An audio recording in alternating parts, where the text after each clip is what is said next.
There is a place near Varanasi where the wind moves through broken stone, and if you stand still long enough, you can almost feel something pressing against the silence. In the year 640, a Chinese monk named Xuanzang walked into that silence on foot after a journey of thousands of miles just to put his hand on a single pillar. The pillar was old even then. Ashoka, an emperor who had once burned villages and ended wars by ending entire peoples, had raised it 900 years before Xuanzang ever touched it. Xuanzang wrote that the stone was glistening, smooth as ice, as if it had been polished by something more patient than human hands. Around it, he counted the ruins of a monastery that had once held 1,500 monks, all of them studying the same handful of words that had first been spoken on that ground centuries before any of them were born. He stood beside a crumbling stupa that marked one exact spot, not a city, not a battlefield, a spot where, he was told, something had been set in motion that no one, not a king, not a god, not death itself, had ever been able to stop. Xuanzang stayed for days by his own account, copying inscriptions, speaking with the resident monks, walking the boundaries of a compound that had once housed a library, several assembly halls and dormitories, enough for 1,500 people devoted entirely to one teaching. And he noted the carved figures circling the base of the pillar, 4 lions facing outward in 4 directions, and beneath them a wheel with 24 spokes, worn smooth in places by centuries of hands reaching out to touch it. And he didn't fully understand in that moment just how far that same wheel would eventually travel.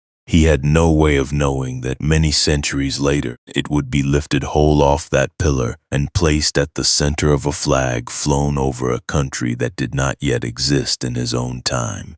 He only knew that the ground beneath his feet had been, by every account he could gather, a single most consequential patch of earth in the entire history of the teaching he had crossed a continent to study. Xuanzang's record of that visit, preserved in his Great Tang records on the western regions, goes further than most travelers' accounts of the era ever bother to.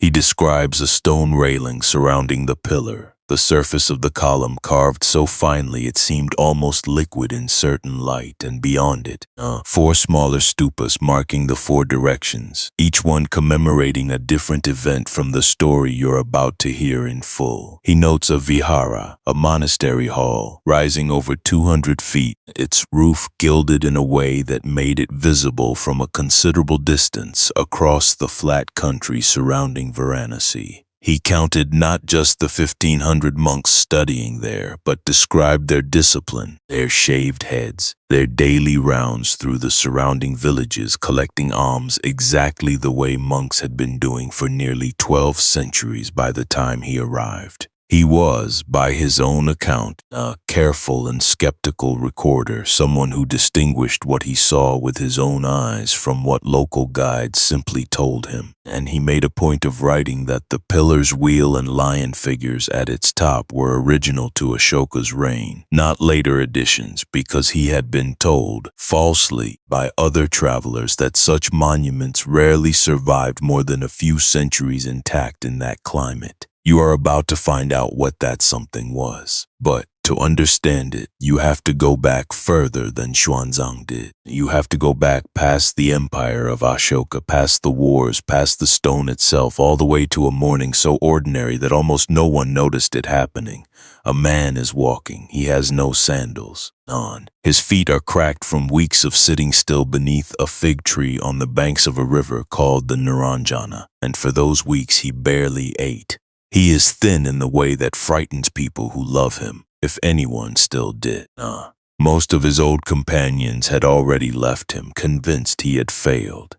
And in a sense, you could say they were right. He had failed at the thing they thought he was trying to do. No, he hadn't found peace through starving his body into submission. He hadn't found it through the rituals he'd been taught since childhood, the ones that promised the gods would notice. If you suffered enough, sacrificed enough, denied yourself enough. He found something else instead. Something broke open inside him beneath that tree. Not a vision, not a voice from the sky, but a seeing so total that it rearranged the way reality sat inside his chest. He saw why beings suffer. He saw the exact mechanism of it, the way you might finally see the gears turning inside a clock you'd stared at your whole life without understanding. And once he saw it, he could not unsee it. He was 35 years old. His name, before all of this, had been Siddhartha Gautama. After this, people would start calling him something else. The Awakened One, the Buddha. The night it happened, the old accounts say, not passed quietly. Before the seeing broke open, something tried to stop it. The tradition gives that something a name and a face. Mara, the personification of death, of craving, of every force in existence that benefits from people staying exactly as confused and as grasping as they already are. Mara is described sending his most beautiful daughters to tempt the meditating man with pleasure, and, when that failed, sending armies of monstrous warriors to terrify him into abandoning his seat beneath the tree, and when even that failed, finally challenging him directly. Who gives you the right to claim this seat, this victory, this freedom? What proof do you have that you've earned it?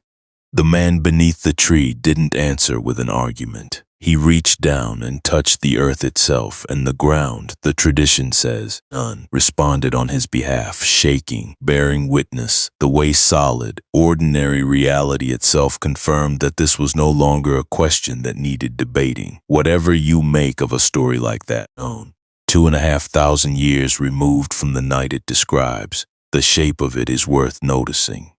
The deepest temptation wasn't really pleasure, and it wasn't really fear, It was doubt aimed directly at his own legitimacy, the same doubt, in smaller and more ordinary clothing, that you've probably felt yourself in the middle of trying to change something real about your own life. Who are you to think you can actually become this? What gives you the right to claim that this time will be different? Mara withdrew.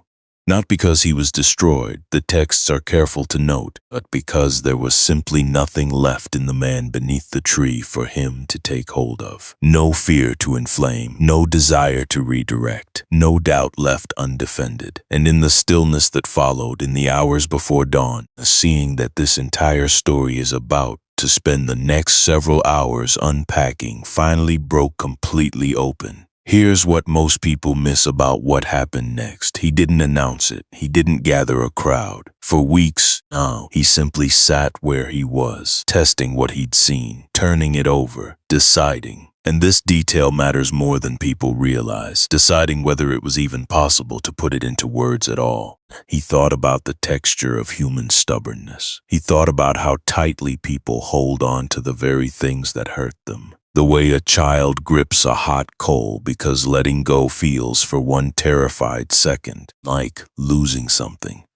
You've done that yourself probably more than once, held on to a feeling, a person, a version of your own life, long after some quieter part of you already knew it was time to open your hand. He wondered if anyone would believe him. He wondered if the thing he'd seen was too subtle, too deeply against the grain of how people wanted to live, for anyone else to ever grasp it. And then he thought of 5 men, 5 companions from his years of harsh self-denial, men who had once shared a hut with him, who had watched him work himself half to death trying to starve his way to freedom, and who had walked away from him in disgust when he finally accepted a bowl of rice and gave up on that method entirely. They thought he had quit. They thought comfort had won, that he had simply run out of willpower and dressed his surrender up as wisdom. He could still picture the look on their faces when they left. Disappointment has a particular weight to it when it comes from people who once believed in you completely. You know that weight too if you've ever disappointed someone who expected more from you than you had left to give that day. The bowl of rice itself, the small act that triggered their disgust, had come from a village woman named Sujata, who happened to be passing near the fig tree the same morning Siddhartha had finally decided, after years of fasting so severe his ribs cast shadows on his own stomach, that starvation was simply not going to deliver what he was looking for. She had prepared the rice and milk as an offering for a tree spirit she believed lived in that exact spot, in fulfillment of a vow she'd made years earlier, mistook the gaunt, motionless man sitting beneath it for the spirit itself. He accepted the food without correcting her assumption, ate it slowly after years of near-total deprivation, and felt his strength begin, for the first time in a long while, to actually return to his body rather than continuing to drain out of it. His 5 companions saw only the surrender. They never saw what he was beginning to understand in that same moment. That a body pushed past its limits has nothing left over for clear seeing, and that punishing it further wasn't austerity anymore. It was simply another form of the same grasping he was trying to escape, dressed up in the opposite clothing from indulgence but built from exactly the same root. He decided to find them first. They were staying nearly 150 miles away, in a stretch of forest outside the city of Varanasi, a deer sanctuary called Isipatana, the place where holy men were said to descend from the sky. You and I would call it Sarnath today. And there's an old story explaining why that particular stretch of forest had become a sanctuary at all. Long before any of this happened, one of the Jataka tales, the birth stories tradition would later collect about the Buddha's countless previous lives. In it, a king who loved hunting more than almost anything else had cornered a herd of deer, ready to slaughter them for sport. The leader of that herd, a golden deer king, offered himself in place of the entire herd, asking only that the others be spared. The human king, struck by an act of sacrifice he'd never witnessed in an animal before, was so moved that he declared the entire forest a permanent sanctuary. No hunting allowed ever again within its borders. Whether or not you take that story as literal history, it tells you something true about why this particular forest, of all the forests in northern India, had already been set apart for centuries as a place where no creature needed to fear being killed before the 5 ascetics ever arrived there, and centuries before an emperor would think to mark it with a pillar of stone. He set out on foot, no money, no followers, just a man who had seen something enormous, walking alone across the dust of northern India to tell 5 people who already thought he was a failure. This is not a story about a religion. This is not a story about robes and rituals and ancient customs that have nothing to do with your life. This is not a story about a man so far removed from ordinary struggle that his experience can't possibly speak to yours. This is a story about a man who looked directly at the worst thing in human life, the fact that everyone you love will age, will get sick, will die. That you will too. And instead of looking away from it the way almost everyone does, he stared at it until it gave up its secret. Picture the road yourself for a moment, the way you'd picture a road you've actually walked. Dust the color of dried clay, bullock carts creaking past loaded with grain, children chasing each other between huts with thatched roofs, completely unaware that the barefoot stranger walking past their village would be remembered 26 centuries later by people on the other side of an ocean they didn't know existed. He walked through the heat of the day and rested in whatever shade he could find. He walked past farmers arguing about the price of rice. He walked past a funeral procession once, the mourners wailing in a way that, only weeks earlier, might have struck him only as background noise. Now it struck something else in him entirely, recognition, almost. He knew exactly what was happening inside their grief, down to its mechanics, and he knew exactly what could be said to loosen its grip, though he hadn't yet found the words simple enough to say it. And on the road to Isipatana, something happened that almost never makes it into the retelling. He met a man named Upaka, a wandering ascetic like hundreds of others crossing that same stretch of road, thin, sun-darkened, carrying nothing but a bowl and a walking staff and whatever private hunger had sent him out into the world looking for an answer to something. Upaka looked at Siddhartha and was struck by something in his face. You know that look. Maybe you've seen it on a stranger once. A kind of stillness that doesn't belong to ordinary tiredness. A clarity that makes you stop walking for a second without knowing why. His skin, Upaka noticed, seemed to hold a kind of light that had nothing to do with the sun. His eyes were calm in a way that unsettled rather than soothed, the way absolute confidence sometimes does in a stranger. Upaka asked him who his teacher was, who had taught him to look like that. And the man who would become the Buddha said something that on its surface sounded almost arrogant. He said he had no teacher, that he had found the path entirely on his own, that through his own seeing, and that he was now the supreme teacher in the world, without equal among gods or men. He said he was going to Varanasi to set in motion something that no one in the world, no recluse, no priest, no god, no demon, would ever be able to silence. Upapaka considered this, and then he said, "And this is the part worth sitting with. May it be so, friend," which is a polite way in that culture of saying, "I don't believe you." And he shook his head, turned off the road, and walked into the forest. He never appears again in most versions of this story. A man who stood 3 feet away from the most important moment in religious history and simply declined it. Kept walking. Hold that thought. We will come back to Upaka, not yet, but we will come back to him. Because what happened to a man who heard the truth and chose to keep walking anyway says something about all of us. About you too, if you're honest, that the rest of this story needs you to understand before it's over. For now, the man kept walking too, in the other direction, toward 5 people he hoped would listen better than Upaka had. You might wonder what it would feel like to carry something that enormous inside you while everyone you pass on the road has no idea. You're walking next to people buying grain, herding goats, and arguing about taxes and whether the rains would come on time this year. And inside you is a complete map of why every single one of them, and you and everyone who has ever lived, suffers. And you don't know yet if a single person will understand it when you finally try to say it out loud. That kind of solitude is its own quiet ache, even for a man who had just seen the end of all suffering. And here's the part that still puzzles scholars today. Nothing about the physical world had changed. The rivers were the same rivers. The road was the same road. The villages along the way were exactly as poor, exactly as ordinary, and as they'd been the week before. The only thing different was a way of seeing, and yet that single shift would eventually reshape how more than half the world's population, across multiple continents, for 2,500 years would understand the basic problem of being alive. When he finally arrived at the deer sanctuary outside Varanasi, the 5 men saw him coming from a distance, and you can imagine the moment it took them to recognize the shape of a man they had once shared a fire with. And we'll walk into what happened between them in the next part of this story, what they decided to do when they recognized him, and why the thing he said to them in that quiet stretch of forest still gets called, even now, turning the wheel.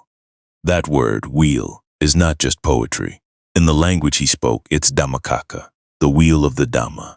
And there's a reason that image was chosen instead of something gentler, something more like a door opening or a light switching on. A wheel, once it's truly set in motion with enough force, doesn't stop because someone objects to it. It doesn't stop because it's inconvenient. It doesn't stop because a king says so, or because the world simply prefers things stay the way they are. What the Buddha was about to say to 5 skeptical men in a deer park was not a suggestion. It was not even, in the way we usually mean the word, a belief. It was something he was about to claim could not be stopped by anyone. Not a wandering ascetic, not a priest, not a god, not even Mara, a personification of death and temptation itself. You're going to spend the next few hours with this man, with the people who walked beside him, and with the truth he carried across that dusty road. You're going to meet a mother who lost everything in a single day. You're going to meet 2 friends who made a childhood promise to find the end of suffering, no matter what it cost them. You're going to meet an emperor whose hands were stained with the deaths of an entire kingdom before a single sentence from this teaching turned him into someone who would spend the rest of his life building monuments to compassion instead of conquest. You're going to learn why a wealthy merchant could own half a city and still feel like he had nothing.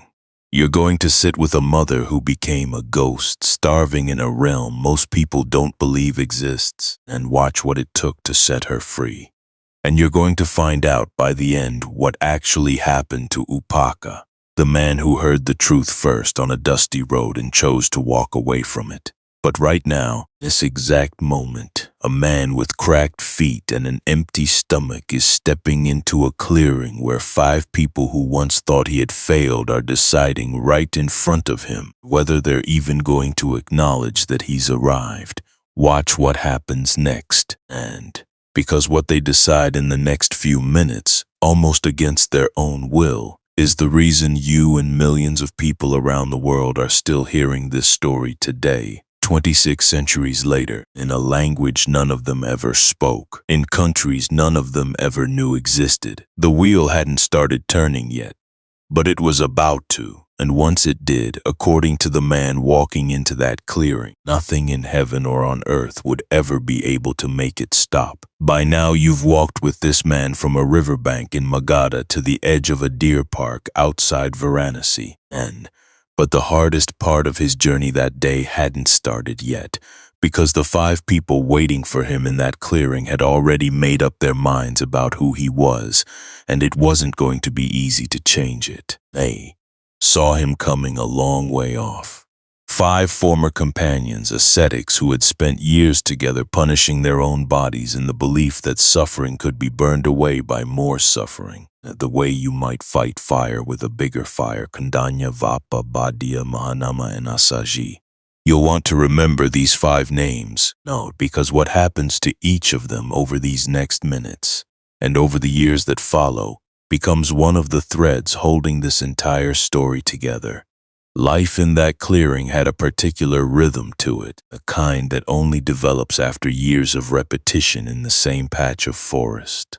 The 5 of them rose before dawn, before even the birds had fully started, and spent the coolest hours of the morning in seated stillness, backs straight against tree trunks worn smooth by years of the same 5 bodies leaning against them.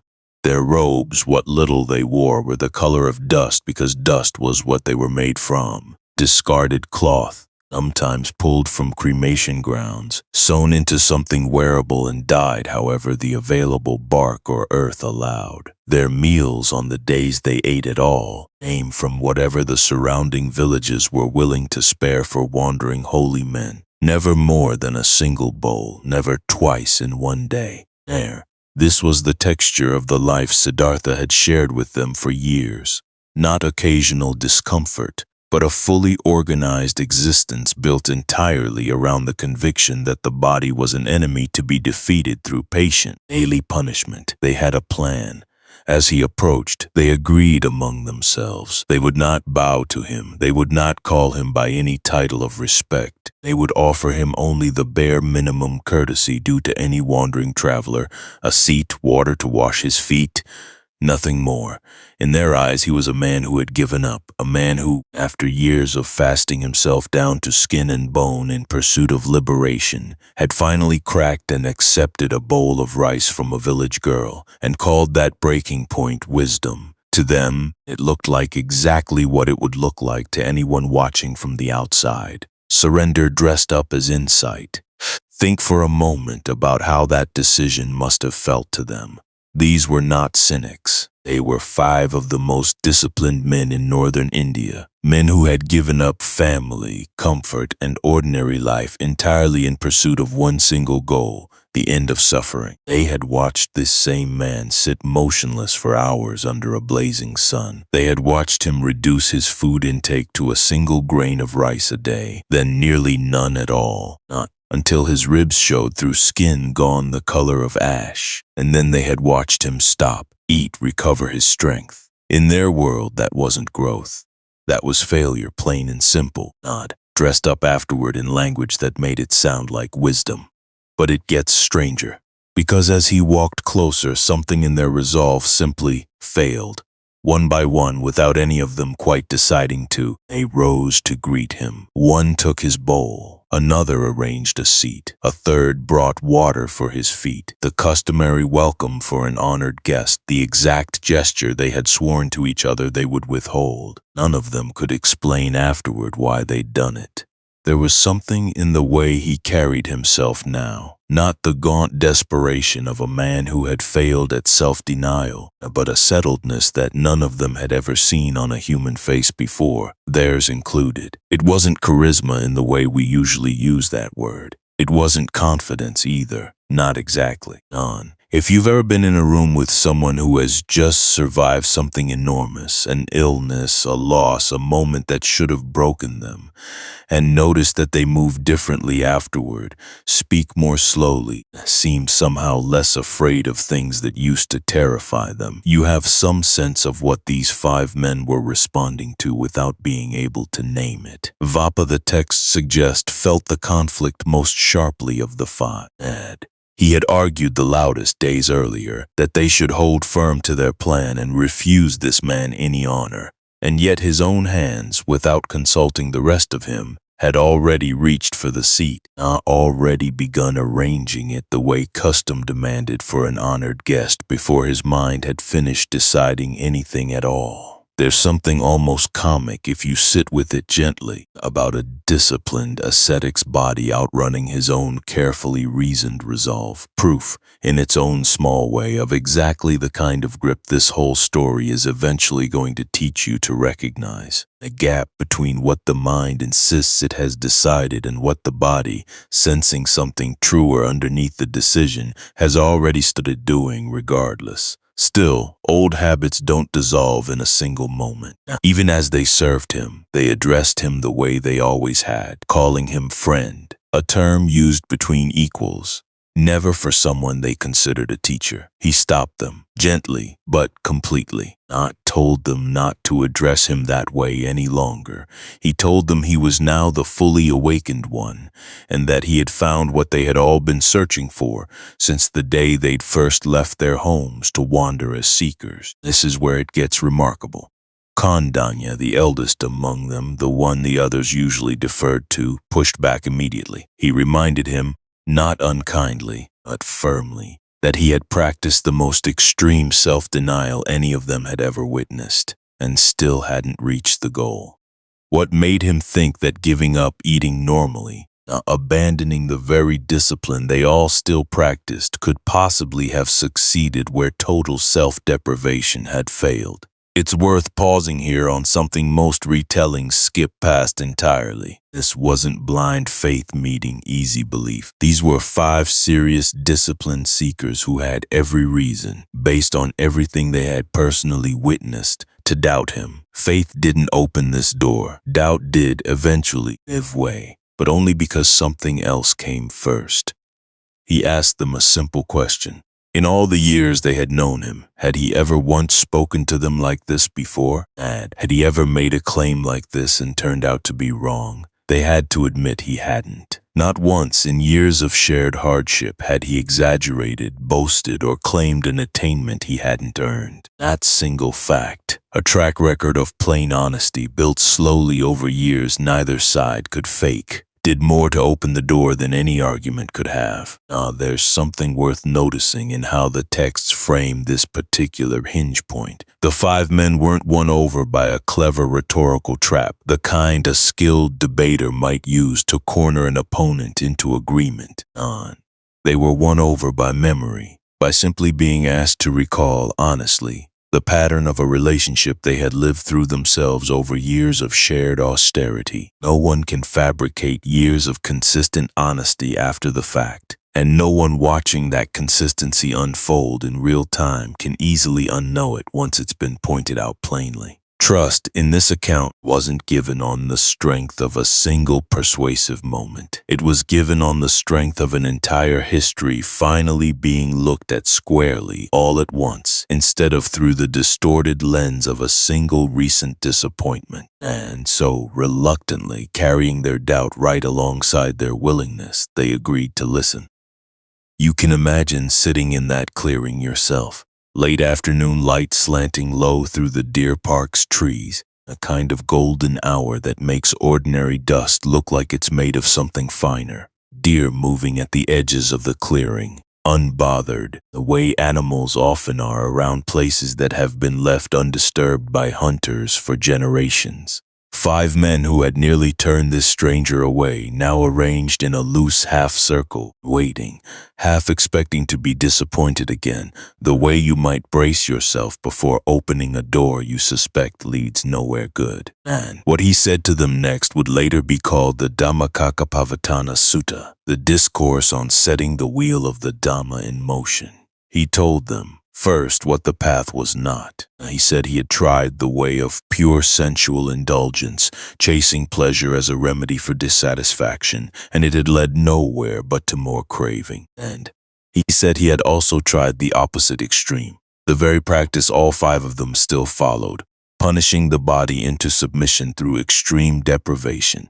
And that path, too, had led nowhere but exhaustion and a clouded mind. There was a middle way, he told them. Not a compromise between 2 failures, but something else entirely. A path that avoided both traps because it was built on seeing clearly and, rather than swinging between indulgence and punishment. And then he said the words that the pillar at Sarnath would still be silently commemorating 900 years later, the word Xuanzang would travel thousands of miles just to stand near. He said that he had set rolling a wheel of the Dhamma that could not be stopped, not by any ascetic, not by any priest, not by any god, not by Mara, not by anyone at all in the entire cosmos. And he told them what that wheel was made of. 4 truths, not 4 opinions, not 4 suggestions, not 4 pieces of advice for a better life. 4 truths he was calling noble. Truths about pain, about its origin, about its ending, and about the path that leads there. The truth of dukkha, the truth of its arising, the truth of its cessation, and the truth of the path. He didn't explain them in full that afternoon, not in the depth you and I are about to go into together over these next several hours. He laid the frame down first, a way you might show someone the outline of a building before walking them through every room. And as he spoke, something happened inside Kandanya that none of the others yet shared. A kind of light switched on, not literally, though later tradition would describe it almost that way, but something in him simply saw with total clarity what was being pointed at. He didn't need more convincing. He didn't need more proof. He saw it the way you see that a fire is hot the instant you're close enough to feel it, not because someone described heat to you in detail. We'll come back to that exact moment, what it felt like for Kandanya, and whether the other 4 would catch up to him or be left behind in their doubt a little longer. If a story like this is landing for you so far, staying with it for the next several hours is worth doing slowly, a way you'd sit with a teacher rather than skim a book. The subscribe button helps more people who need exactly this kind of company find their way here too. There's a question worth asking yourself right here, before we go any further. Has anyone in your life ever changed your mind, not by arguing you into agreement, but simply by becoming someone you couldn't help but trust the moment you saw them again? Tell me about that person. If you have one, in the comments below. I'd genuinely like to know, because that's roughly what was happening to 4 of these 5 men in that clearing, even as their minds stayed full of doubt. Something in them was being persuaded faster than their reasoning could keep up with. Here's the part nobody tells you about what came next. Even after this first explanation, even after the frame of the 4 truths had been laid down, 4 of the 5 men remained exactly where they'd started. Polite, attentive, unconvinced. Anya alone had crossed some invisible threshold the others hadn't reached yet, and the Buddha knew it. He could see. The texts say, the precise moment a person's understanding shifted from concept to direct seeing, the same way you might notice the exact second someone in a conversation stops nodding politely and starts actually understanding what you mean. This is the detail easy to miss in faster retellings of this story. Enlightenment in this teaching was never going to be handed out evenly, all at once, like rain falling on a field. It would land on one person first, then, maybe, the others. at their own pace, through their own seeing, never secondhand, never simply borrowed from someone else's certainty. That single fact carries a kind of relief in it if you let it. Nobody else's understanding can stand in for your own. But it also means nobody else's doubt has to become your ceiling either. For the next several days, the Buddha stayed in that clearing. He continued teaching, continued answering their hesitations, continued going on his alms round through Varanasi to keep all 6 of them fed while the remaining 4 sat with what they'd heard, not testing it the only way any of these truths can actually be tested, not by debating it, but by watching their own minds. Vapa watched his own irritation rise and fall throughout a single afternoon and tried to trace exactly where it came from. Bhadia noticed how often his thoughts ran toward food, comfort, the ordinary cravings of a body that had spent years being punished and was now cautiously being allowed to rest. Mahanama sat with old grief he hadn't examined in years. Asaji, the quietest of the 5, said almost nothing the whole time. But something in him was clearly working, turning, testing, and one by one in the days that followed, the same shift that had already happened in Kondanya began happening in the others too. And stay with me here, because what happens to the rest of the 5 and what Kondanya's first cry of realization actually sounded like, the exact words the text preserved from that moment, is where this story moves from teaching into transformation. That's where we're headed next. But it started exactly the way you might expect anything this enormous to start. Quietly, in a clearing full of deer and afternoon light, with 5 doubtful men and 1 teacher patient enough to let the truth do the convincing instead of trying to argue anyone into it. By now, 5 men have agreed to listen, even though 4 of them are still wrestling with the same doubt they walked in with. But the road wasn't finished with him yet, because what he was about to say in that clearing would outlast every kingdom, every empire, every language spoken on that afternoon by anyone listening. The sun had dropped low enough that the deer at the edge of the clearing had begun to graze without fear, the way animals do when they sense that nothing dangerous is about to happen near them. He sat, they sat, and he began to speak the words that would later be carved, quoted, translated, and chanted in places he would never see, by people who would never know his face, in a language none of them shared with him. He told them this wheel of the Dhamma he had set rolling could not be stopped by any ascetic, any priest, any deity, any demon, or anyone at all in this world. Keep walking with me a little further into what that actually meant, because it is easy to hear a sentence like that as simple confidence when it was something closer to a verifiable claim. A claim about how reality actually works, open to being tested by anyone willing to look closely enough at their own experience, you included. He named the first truth. There is suffering, he said. Birth is suffering. Aging is suffering. Illness is suffering. Death is suffering. Sorrow, lamentation, pain, grief, and despair are suffering. Being joined with what you don't want is suffering. None. Being separated from what you love is suffering. Not getting what you want is suffering. And then gathering the whole of it into a single sentence that the 5 men would spend years unpacking. In short, the 5 aggregates of clinging are suffering. He named the second truth. There is an origin of suffering, and that origin is craving, tangha, which leads to renewed existence, accompanied by relish and lust, seeking delight here and there, craving for sensual pleasure, craving for existence, craving for non-existence. 3 currents, 1 root. He named the third truth, not. There is an ending of suffering, the complete fading away and cessation of that very craving, the letting go of it, the release from it, no longer dwelling in it, nibbana, not as a place you travel to, but as something that happens the instant clinging finally fully releases. And he named the fourth truth. There is a path leading to the end of suffering. An 8-fold path made of right view and right intention, right speech and right action and right livelihood, right effort and right mindfulness and right concentration.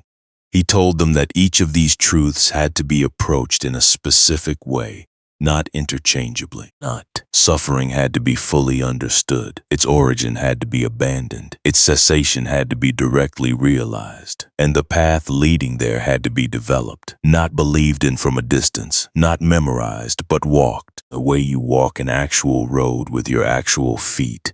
This is the hinge the whole sermon turns on. He did not ask them to take any of this on faith.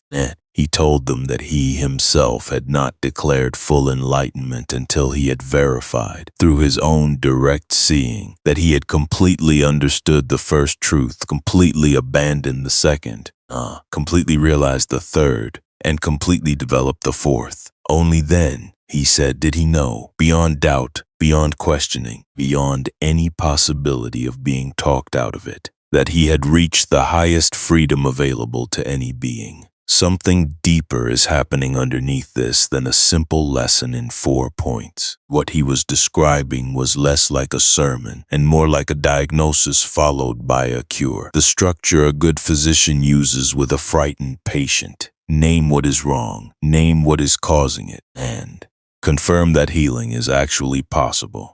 Prescribe the treatment. 4 truths in that order are nothing more or less than that exact structure, applied to the deepest illness a human being can have, the inability to stop suffering simply by wanting to stop it. And as he spoke this final point, something extraordinary happened to Kondanya. The same shift that had quietly begun in him days earlier broke fully open. He understood completely and at once that whatever arises also passes away, not as an idea, as a seeing. The texts record the Buddha's own response in that moment, a small sentence that the tradition has never let go of since. Anyasivata ho kondanyo. Kondanya has understood. Kondanya has truly understood. From that sentence, Kondanya was given a new name for the rest of his life. Anya Kondanya, Kondanya who understood. Even the heavens, the old texts say, responded. Word of what had happened passed from the earth spirits to the spirits of the air, up through realm after realm, until it reached the highest gods, all of them repeating the same news. The wheel of the Dhamma has been set rolling, and it cannot be stopped by anyone, anywhere, in any world. The texts describe this cascade in a way worth picturing slowly rather than rushing past. First, the earth-dwelling spirits, and closest to the human realm, raised the cry among themselves. Then the spirits of the 4 great kings who guard the directions took it up.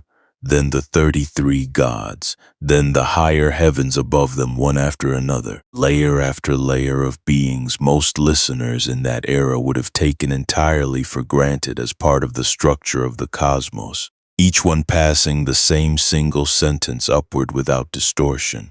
No, the way news sometimes travels faster and more faithfully through people who have nothing personally at stake in it than through people directly involved.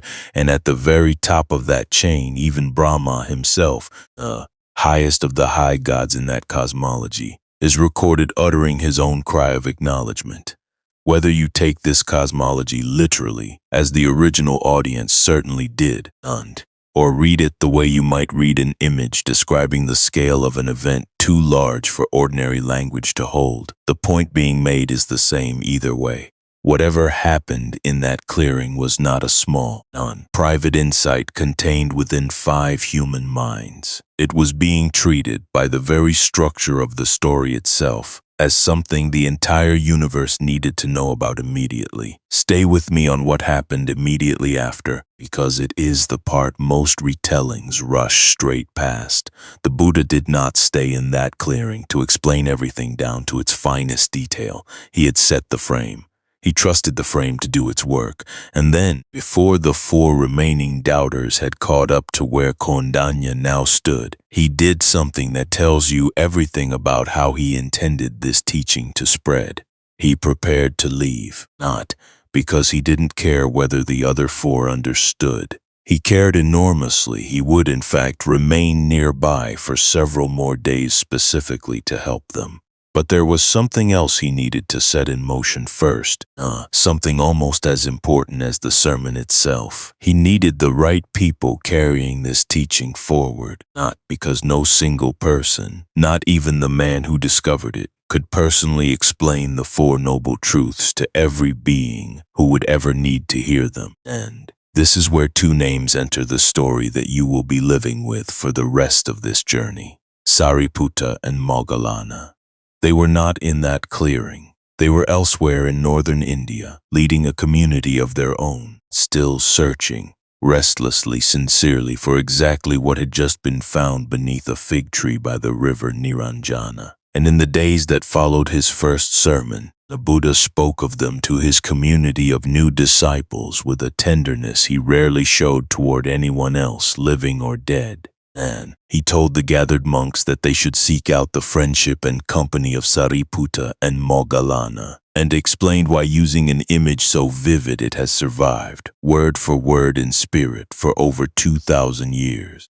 Sariputta, he said, was like the mother who gives birth to a child, the one whose wisdom could bring a person to the moment of stream entry, the first unshakable glimpse of the truth that ends the possibility of ever falling back into total ignorance. Moggallana, he said, was like the nurse who raises that child afterward, the one whose strength and guidance carried a person the rest of the way, past stream entry, through every remaining stage, to the complete and final freedom of an arahant. A mother who gives birth, a nurse who raises the child to adulthood. Two different kinds of care, both essential, neither one able to replace the other. You don't need a nurse to give birth to you. No.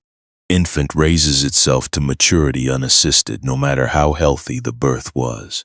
The path to full awakening, the Buddha was telling his community, requires both kinds of help. The wisdom that opens the first true seeing, a steady, ongoing strength that carries a person the rest of the distance.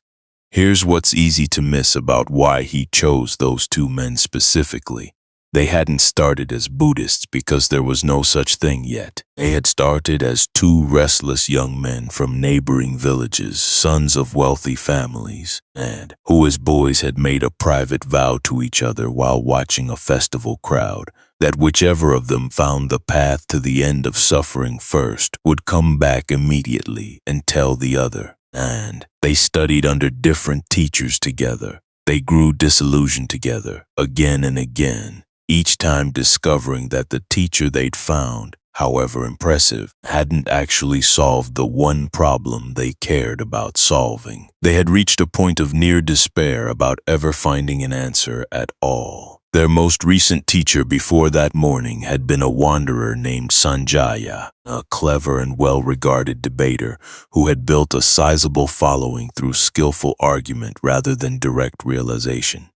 Sariputta and Moggallana had each risen to leadership within that community. By most accounts, 250 followers between them.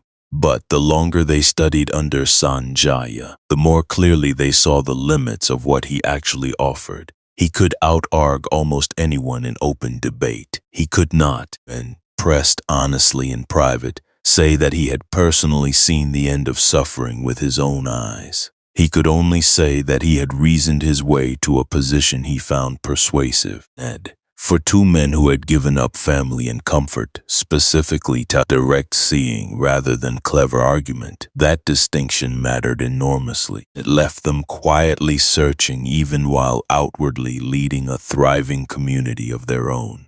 And then one ordinary morning, Sariputta happened to see a monk walking through the streets on his alms round. Calm, composed, his eyes lowered, moving with a kind of quiet dignity Sariputta had never seen in any of his previous teachers. That monk was Asaji, one of the 5 men from the deer park, one of the 5 who had just heard the first sermon, days or weeks earlier, and who was now walking the same streets carrying that teaching with him simply by the way he walked.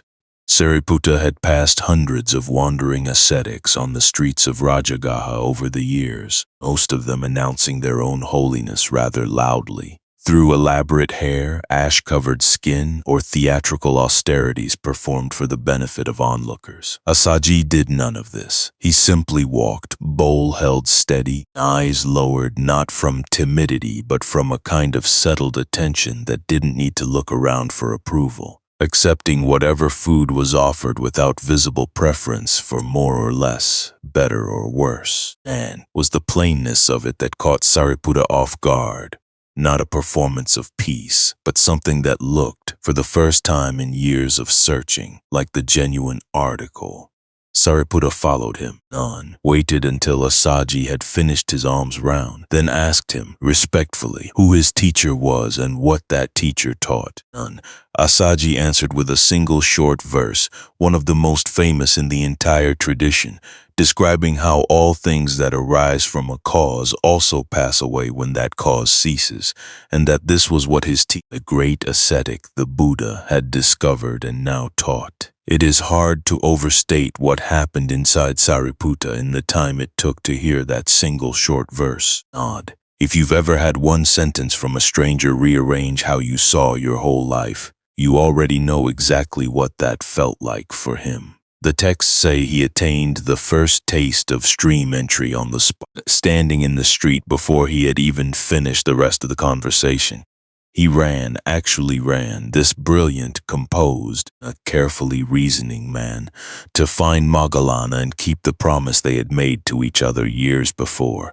That's where we'll pick this up. And because what happened when those two friends finally reached the man who had spoken his first sermon in a deer park outside Varanasi, and what it meant for one of them to be called, from that point forward, a mother who gives birth, and the other, the nurse who raises the child to its full strength, is where the deepest part of this teaching actually begins. The wheel had already started turning. By now, you've watched it gather its first 5 companions in motion, but it was about to gather 2 more, 2 who would spend the rest of their lives making sure that wheel never stopped rolling, long after the man who first set it spinning was gone.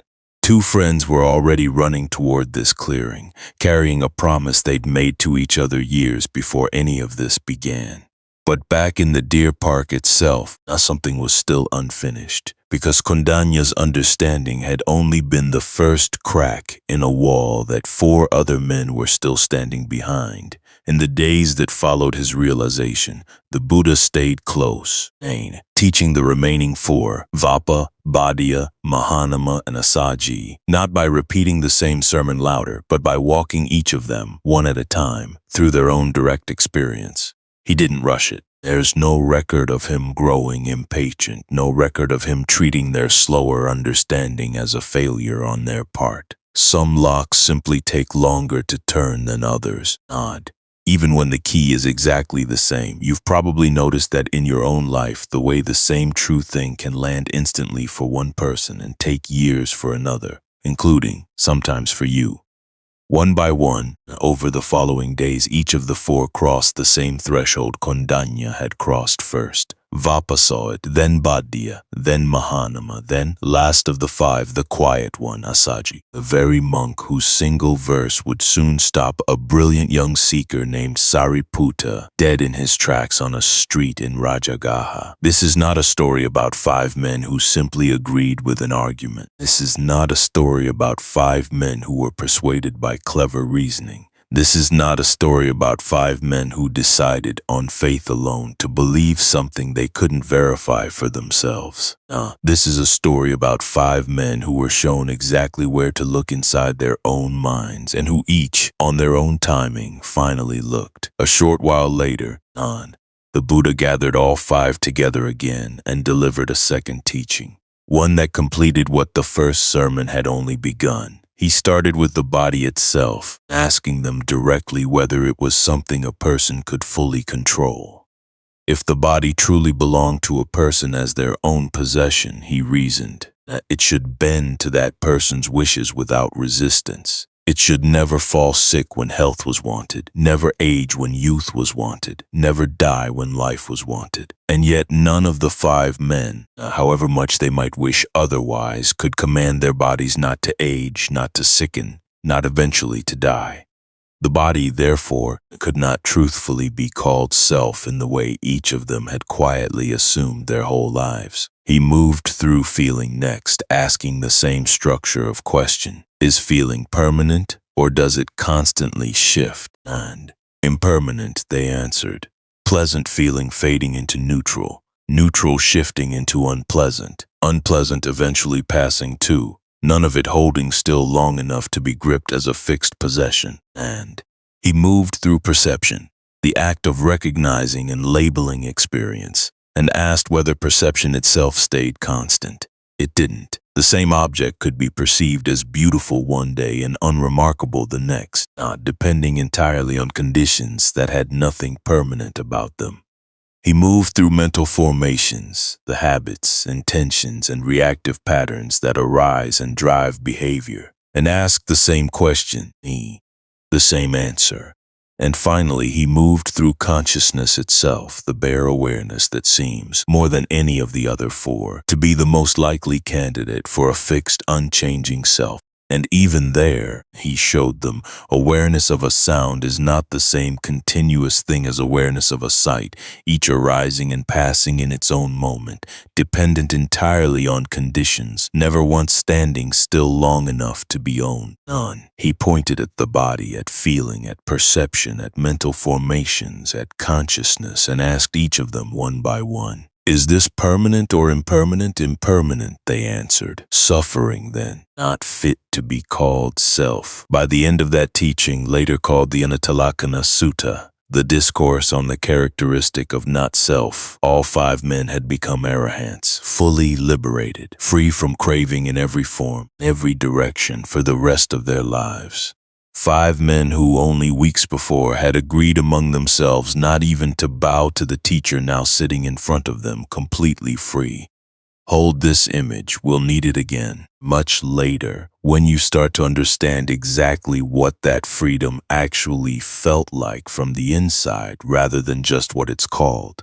But there's something underneath this entire story that hasn't been named clearly yet, and it deserves to be named with real precision now because everything else in this teaching builds directly on top of it. And the first truth the Buddha pointed to in that deer park, the truth he called dukkha, is almost always translated simply as suffering, and that translation, while not wrong, badly undersells what he actually meant. Think about how most people use the word suffering: poverty, illness, grief, the loss of someone you love, failing at something that mattered to you. Those things are real, and they are dukkha, but they are the obvious surface of something much larger and much harder to escape. Birth, the Buddha said, is dukkha. Aging is dukkha. Sickness is dukkha. Death is dukkha. Sorrow, lamentation, physical pain, mental anguish, and despair are dukkha. Being joined with what you don't want is dukkha. Being separated from what you love is dukkha. Not getting what you want, even after working hard for it, is dukkha. And then, gathering the entire weight of human experience into a single line, he said, in short, the five aggregates subject to clinging are dukkha.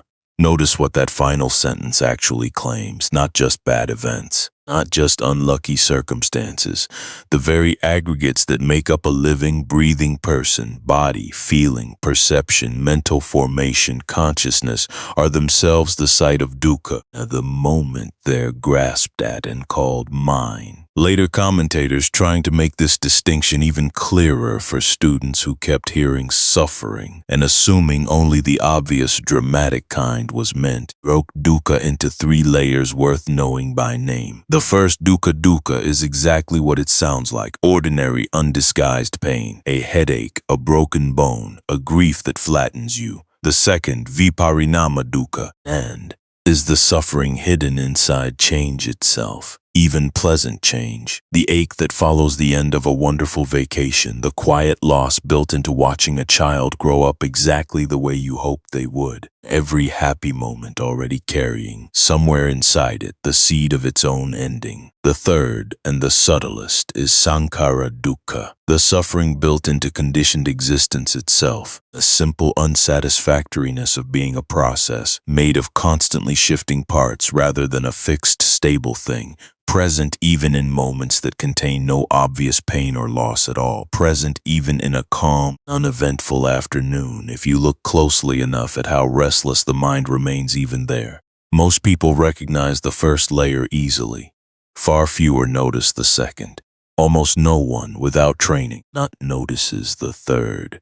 And yet Sariputta insisted all three were equally real, equally worth seeing, equally part of what the First Noble Truth was pointing toward. There's a memory worth bringing in here, one that belonged to the Buddha himself long before any of this began, back when he was still a young prince named Siddhartha, decades before the fig tree, decades before Isipatana. He had a charioteer named Channa, a quiet, devoted man whose entire job, as far as the palace was concerned, was simply to drive the prince wherever he wished and keep him comfortable.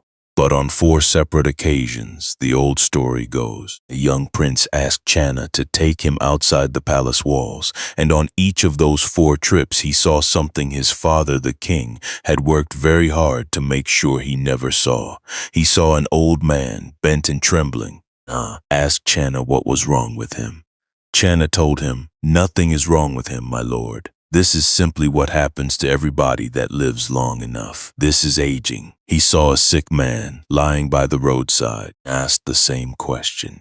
Channa told him, "This too comes to everyone eventually, my lord. No one is exempt. This is illness." He saw a corpse being carried to a cremation ground and asked what had happened to that man.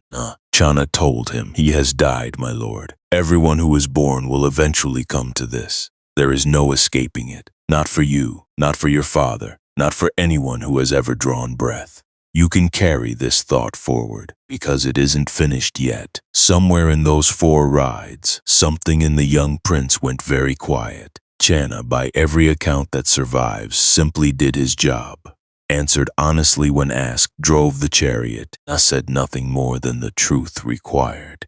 But imagine being the man whose plain, honest answers planted the very questions that would eventually empty a palace of its air.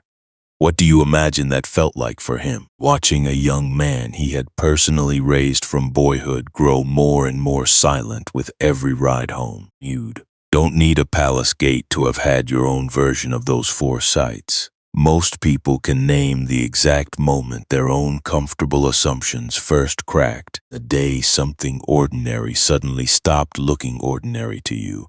That, in essence, is what the first truth was always pointing toward. Not an abstract philosophical claim about pessimism, a direct, plain description of what it actually feels like to be alive in a body that ages, in relationships that end, in a mind that clings to permanence inside a world that has none to offer. Sariputta, when he later took on the task of explaining this teaching in full detail to other monks, would describe it with exactly this same plainness. No embellishment, no poetic softening. Sanity, he seemed to be saying, begins with admitting what is actually true, rather than performing optimism over the top of it. There's a king who understood this in his own way, much later in the Buddha's life. King Pasenadi of Kosala, a devoted lay follower who, despite ruling one of the most powerful kingdoms in northern India, could not stop a single hour of aging from passing through his own body. The texts record him once admitting to the Buddha, almost as a confession, how strange it felt to watch his own strength fade year by year, how all his soldiers and wealth and political power amounted to nothing against the simple fact of getting older. The Buddha didn't try to comfort him with false reassurance. He agreed with him completely. Aging comes for everyone, he said. For kings inside golden palaces, exactly the same as it comes for the poorest beggar at the city gate. There is no fortress built strong enough to keep it out. There's another exchange between the two of them recorded a little later, worth sitting with for what it adds to that first conversation. The Buddha asked Pasenadi a simple question. If 4 mountains, each as vast as the horizon, were rolling toward him from the 4 directions, crushing everything in their path, and there was no escape and no defense possible, what would the king do with whatever time remained? Pasenadi answered honestly that in a situation that hopeless there would be nothing left to do but practice the Dhamma, live rightly, and do what good remained possible in the time that was left. The Buddha told him those 4 mountains already existed.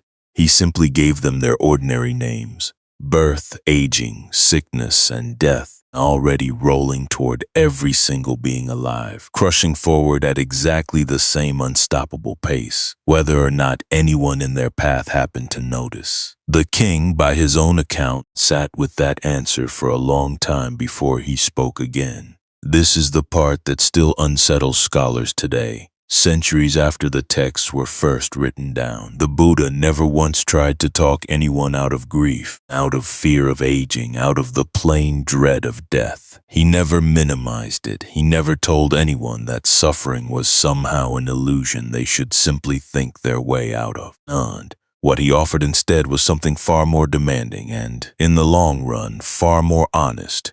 A complete, unflinching map of exactly how deep the problem actually goes so that the solution, when it finally came, could go exactly as deep in the other direction. If this is the part of the teaching that's hitting hardest for you right now, if naming suffering this clearly instead of softening it feels like it's actually helping rather than hurting, that reaction itself is worth sitting with for a moment. Most of us spend enormous energy avoiding exactly this kind of clarity. What does it feel like for you on hearing it named so plainly?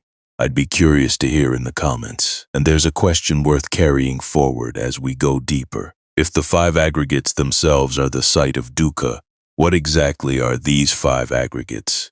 Why does clinging to them, rather than simply having them, create all the suffering in the first place? That's exactly where Sariputta takes the teaching next in some of the most precise psychological analysis to survive from the ancient world. 5 men have already crossed completely to the other shore. A king has admitted out loud that no amount of power can stop time. And somewhere on a road outside the city, a young charioteer's plain honesty is still echoing in a way he probably never imagined it would. All those years later, the wheel keeps turning, and it's about to turn directly toward the question of what, exactly, a human being is made of, and why that question matters more than almost anyone realizes. By now, you've watched 5 men become completely free, and you've sat with a young charioteer's quiet honesty changing a future Buddha's life forever. But Sariputta wasn't finished unpacking what suffering actually is, because naming it in broad terms is only the beginning of seeing it clearly. When Sariputta later sat with the monks to walk through this teaching in full, he didn't stop at listing birth, aging, sickness, and death as forms of dukkha. He went further into the exact mechanics of how a human mind manufactures suffering out of raw experience. And the place he pointed to was the 5 aggregates of clinging, Panchupadana Khandha, the very ingredients that make up what you and I call a person: form, feeling, perception, mental formation, consciousness, and 5 English words that sound almost clinical, almost cold, until you realize what they're actually describing. Your body, the sensations that arise in it, the way you label and interpret those sensations, the habitual patterns of reaction that follow, and the bare awareness that holds all of it together into something that feels moment to moment, like a continuous you. None of those 5 things are themselves the problem. The body isn't suffering. A feeling isn't suffering. A thought isn't suffering. The problem, Sariputta explained, is the grasping. The moment any of those 5 things gets quietly claimed as, this is mine, this is who I am, this is myself. The instant that claim is made, every single thing that happens to the body, every feeling that rises and falls, every thought that comes and goes becomes personal in a way it was never built to survive being. Centuries later, a monk named Nagasena would explain this exact same point to a curious king using an image so clear it has outlived almost every other analogy in the tradition. The king, Milinda, asked Nagasena directly whether he, Nagasena, actually existed as a self. Nagasena answered with a question of his own. Had the king arrived at their meeting by chariot? The king said yes. Nagasena asked him to point to the chariot itself. Was it the wheels? No, the king said, the wheels alone aren't the chariot. Was it the axle, the frame, the reins? The king kept answering no to each part individually, until Nagasena asked the obvious next question. Then where exactly is the chariot? The king, cornered by his own honest answers, admitted that chariot was simply a convenient label for the way all those parts worked together, not a separate, additional thing hiding somewhere among the wheels and the axle and the frame. Augustina told him that self works exactly the same way. Body, feeling, perception, mental formation, consciousness, useful labels for a working process, not evidence of some separate, solid thing hiding underneath all five of them, waiting to be found. You can look for you the same way the king looked for the chariot, piece by piece, and you'll find exactly what he found. A process that works convincingly, as long as no one asks it to produce a single solid thing standing behind all its moving parts. Here's the part easy to miss the first time you hear it. This isn't a teaching about giving up your body, your feelings, your thoughts. Nah, it's a teaching about the grip, not the thing being gripped. A hand holding a hot coal suffers because of the grip, not because the coal exists. Loosen the grip and the coal is still hot, but the suffering changes entirely. And few people in the historical record ever felt the weight of that grip more completely than a woman named Kisa Gotami. She had married into wealth, the old story goes, but was treated poorly by her husband's family until she finally gave birth to a son, and everything changed. Suddenly she was valued, welcomed, given a place of honor in the household, all because of the small life she now carried in her arms. And then, just as the boy was old enough to walk, he fell ill and died. Something broke loose in Kisa Gotami that grief alone doesn't fully explain. She refused to believe her son was dead. She carried his small body from house to house across the village, begging anyone she met for medicine that could bring him back. Most people simply turned away, recognizing immediately what she herself could not yet see. But one man, watching her desperate search, told her about a teacher who had recently arrived nearby. Someone, he said, who might actually know of a medicine strong enough for this. She went to him immediately, her son's body still in her arms, and asked the Buddha for the medicine that would save him.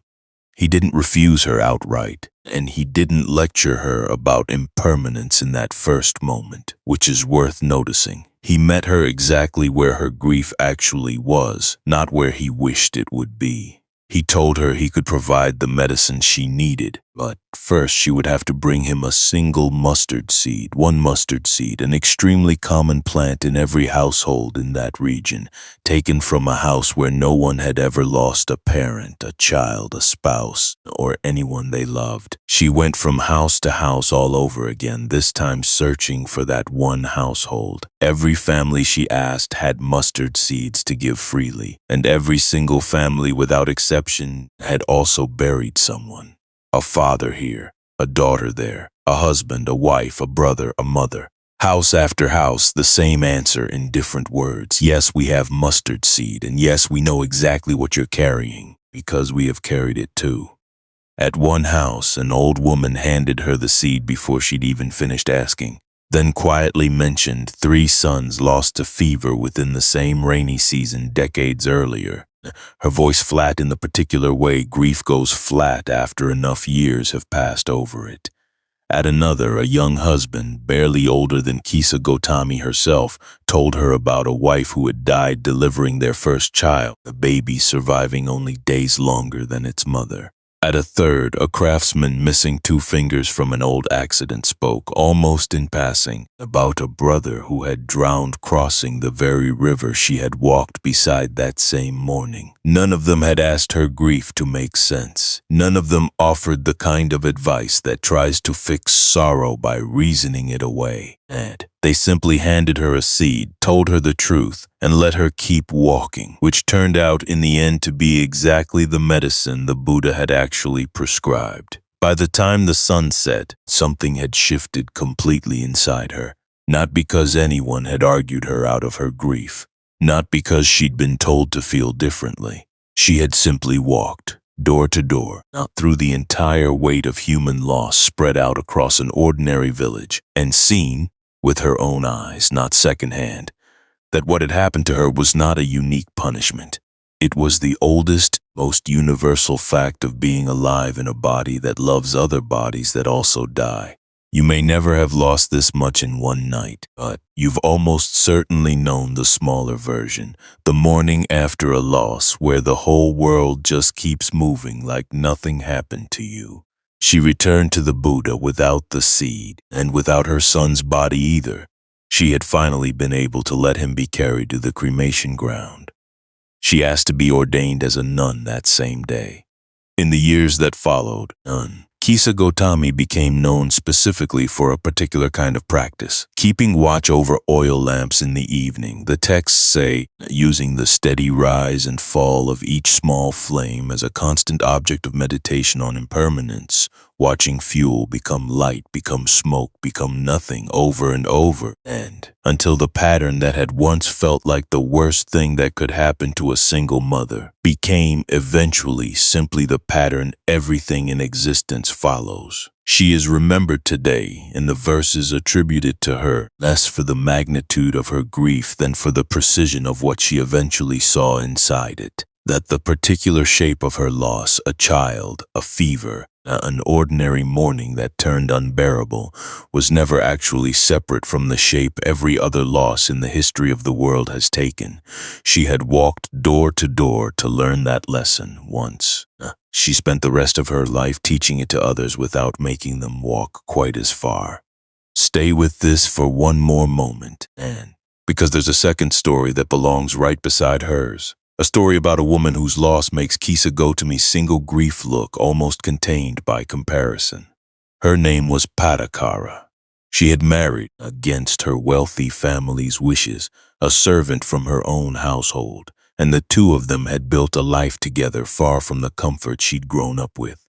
When she was due to give birth to their second child, she set out with her husband and young son to visit her parents, traveling through a forest during a violent storm. In a single night, she lost everything. Her husband was bitten by a venomous snake and died on the road. Giving birth alone in the storm that followed, she managed to keep both children alive only until morning, when she tried to cross a swollen river carrying them both, and lost her infant to the current, and watched a hawk carry off her older son moments later, who had wandered to the riverbank while she searched frantically for the baby. When she finally reached her parents' village, exhausted and half out of her mind with grief, she learned that a storm the night before had collapsed their house, killing both her parents and her brother in their sleep. One night, a husband, 2 children, 2 parents, a brother, every person she loved gone before sunrise. And she wandered after that, the stories say, half clothed and half out of her senses, until she encountered the Buddha teaching in a grove near Savatthi. And something in his presence, the same quality of stillness that had once stopped a wandering ascetic named Upaka in his tracks on a dusty road, though for Upaka it produced doubt instead of relief, reached through her grief in a way nothing else had. He spoke to her gently, reminding her that she had wept oceans of tears across countless lifetimes for parents, children, husbands, and siblings lost in exactly this way again and again long before this particular loss, not to minimize what had happened to her, to place it inside something larger than this one unbearable night. Not something in her settled. Not instantly. These things rarely happen instantly, despite how the old stories sometimes compress them. But enough for her to begin walking the path he taught instead of away from it.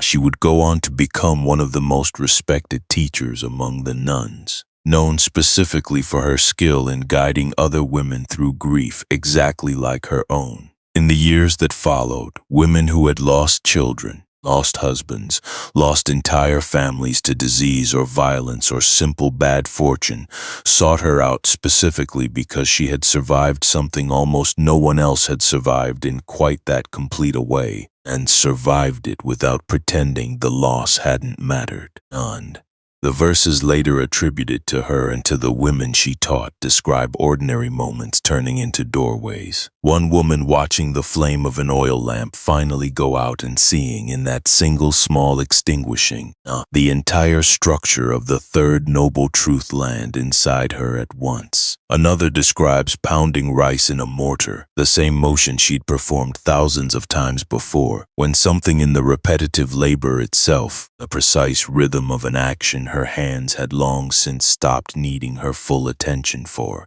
let her mind settle enough to see clearly what years of grief had kept her too agitated to see.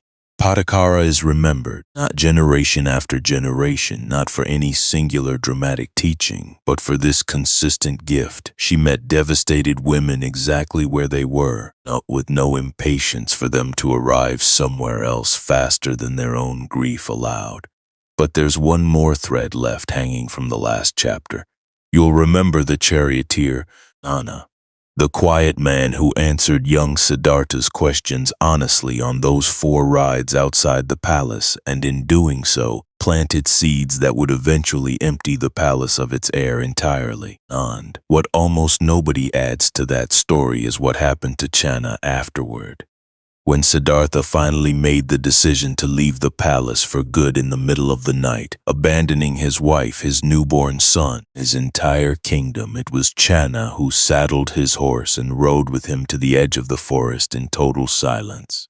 And it was Channa who had to ride back alone, leading the horse, carrying the prince's discarded royal garments and jewelry back to a grieving king and queen who would demand to know exactly how their son had escaped, and whether their most trusted servant had helped him do it. Imagine being Channa in that moment, loyal to a man you loved like a son, loyal also to the family that raised you and trusted you completely.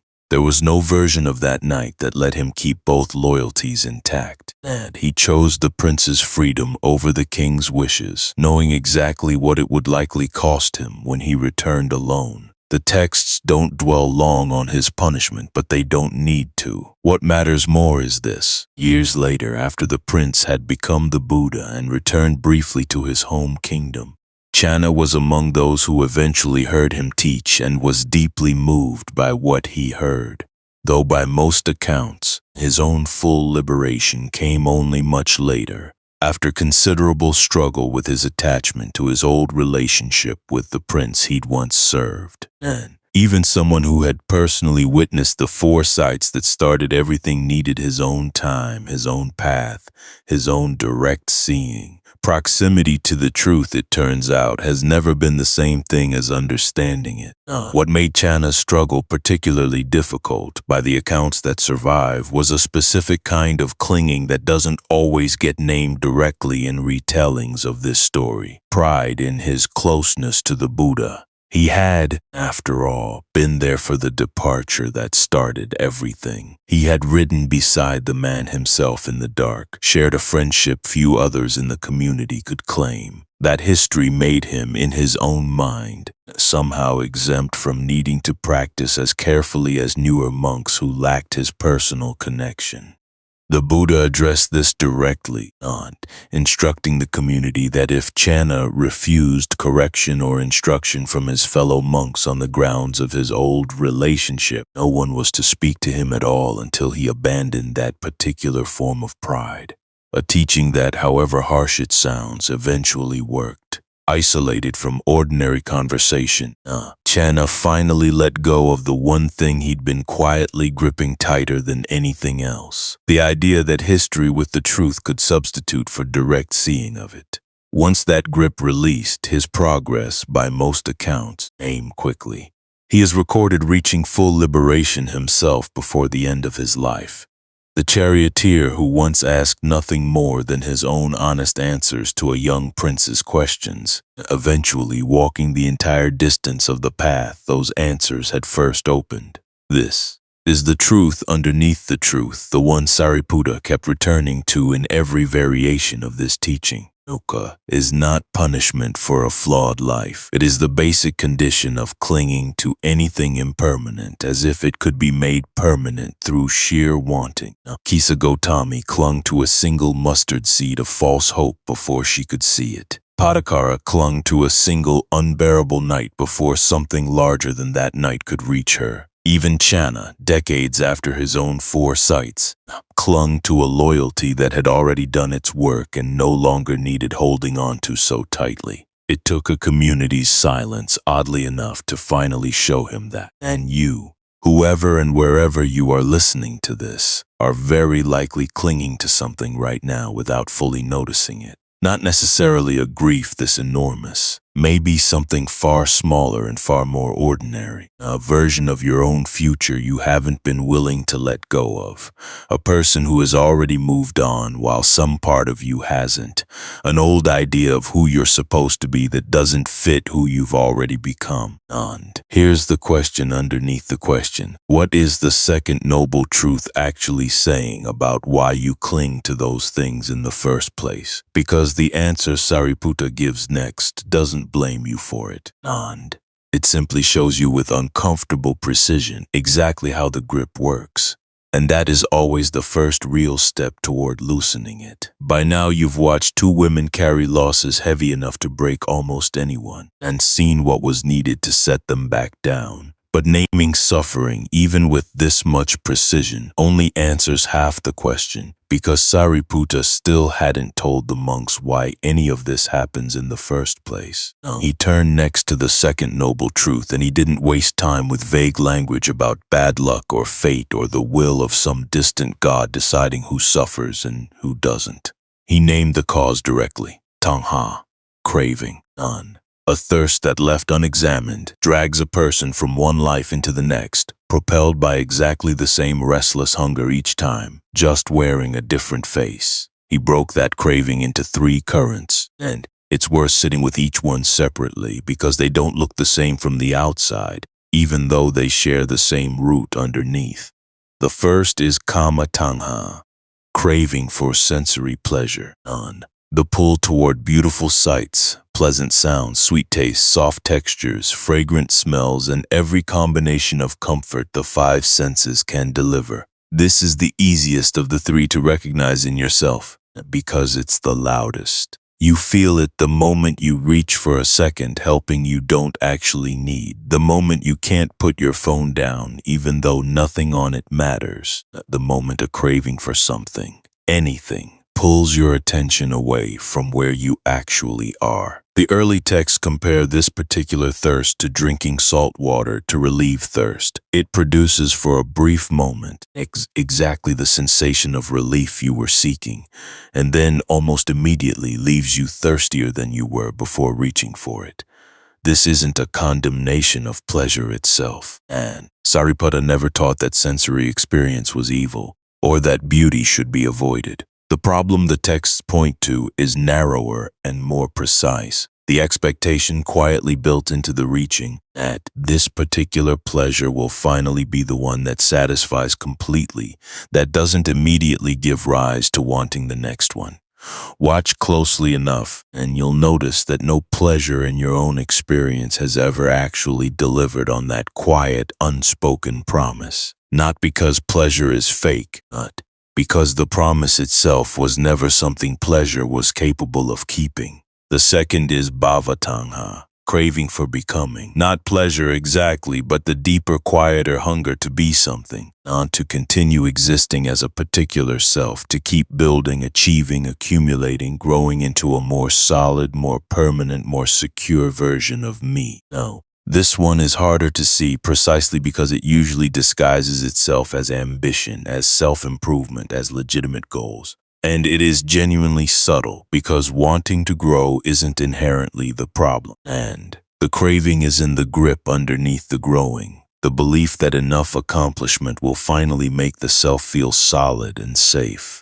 There's a man whose entire life illustrates this second thirst with unusual clarity. And his name was Anathapindika, and he was one of the wealthiest merchants in northern India. Anathapindika wasn't actually the name he was born with. It was a title that stuck to him because of who he became, meaning roughly, feeder of the helpless. Earned through a lifelong habit, even before he met the Buddha, of making sure his own household kept a steady supply of food set aside specifically for anyone in need who came asking. He had built his fortune through trade between Savatthi and Rajagaha, and on one business trip to the latter city he heard, almost in passing, that a fully awakened teacher had recently appeared in the world. The texts describe him so struck by the news that he set out before dawn the next morning to find the man himself, walking part of the way in darkness because his excitement wouldn't let him wait for daylight.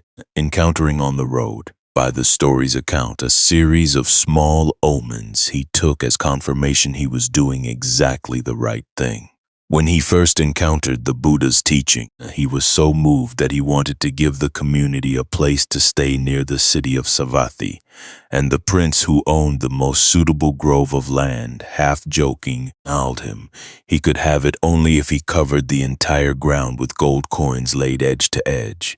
Anathapindika took him completely at his word. He had cart after cart of gold brought to the grove and began laying coins across the earth himself, covering acre after acre at staggering personal cost, until the prince, astonished, genuinely moved by a devotion that's serious, stopped him before the job was even finished and donated the remaining land himself, asking only to share in the merit of the gift. That grove became Jetavana, one of the most important monasteries in the entire history of the teaching. Once the land was secured, Anathapindika didn't stop at the gift of the ground itself. He funded the construction of dwelling halls, walkways, a hall for meals, storerooms, wells, and bathing areas, overseeing much of it personally and consulting with the Buddha directly about what a community of monks would actually need to practice well through every season of the year.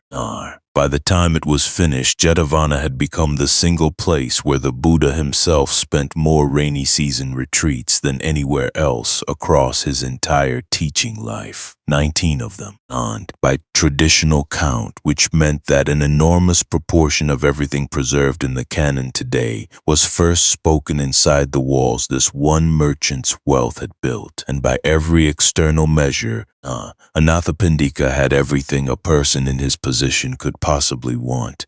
Wealth beyond counting, the personal friendship of the Buddha, name that would echo for thousands of years as the most generous lay supporter in the tradition's history. But here's what most retellings of his story leave out entirely.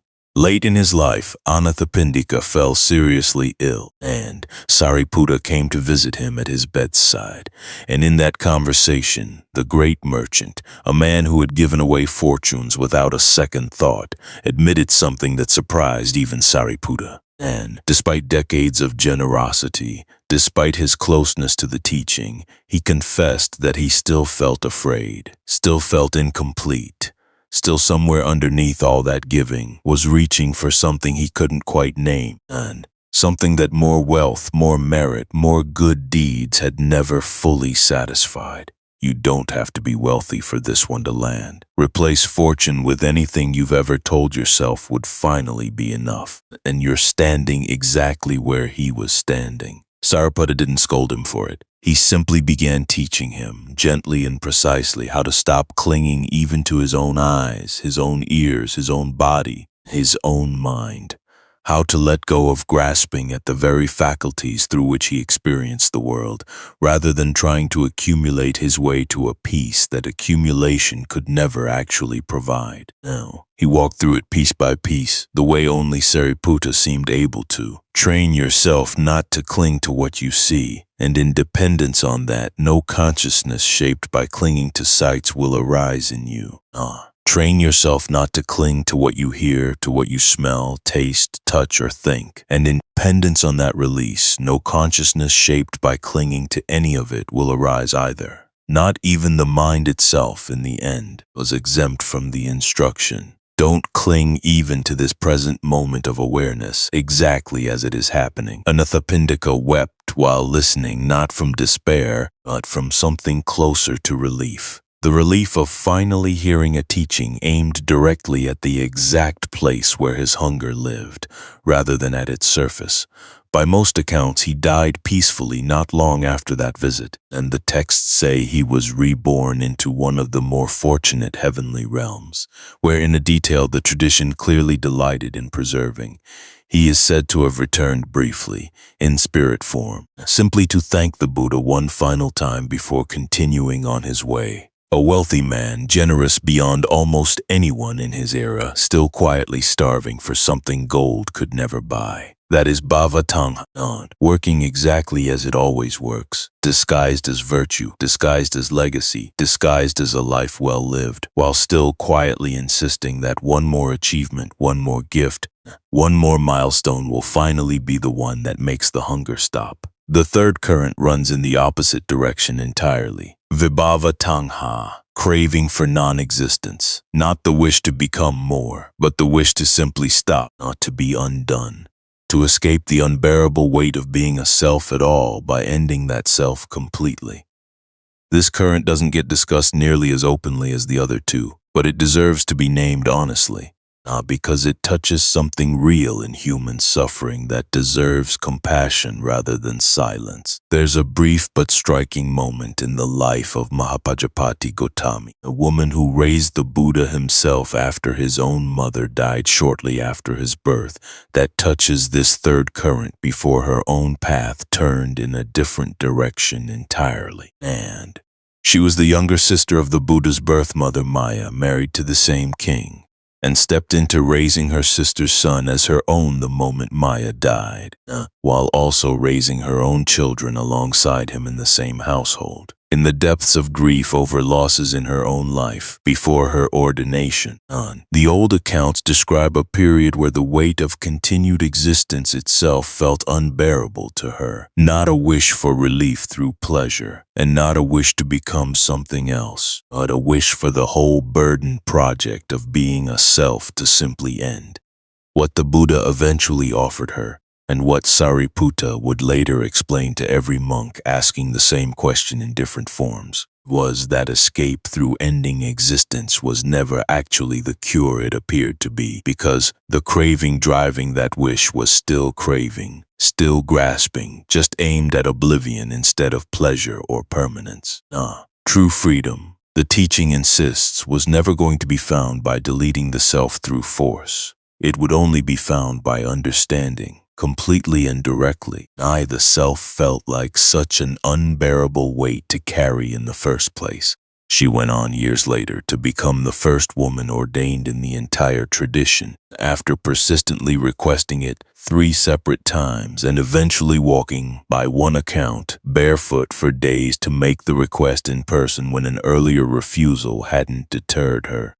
Her own later attainment of full liberation came, by the text's account, with a striking directness, and she is remembered to this day as the founder of the entire order of nuns that would go on to include Kisa Gotami, Patacara, and countless women across the centuries who walked through grief exactly as severe as the grief she herself had once carried before finding her way through it. Mahapajapati's own path turned, in the end, towards something far more constructive than the despair she'd once carried.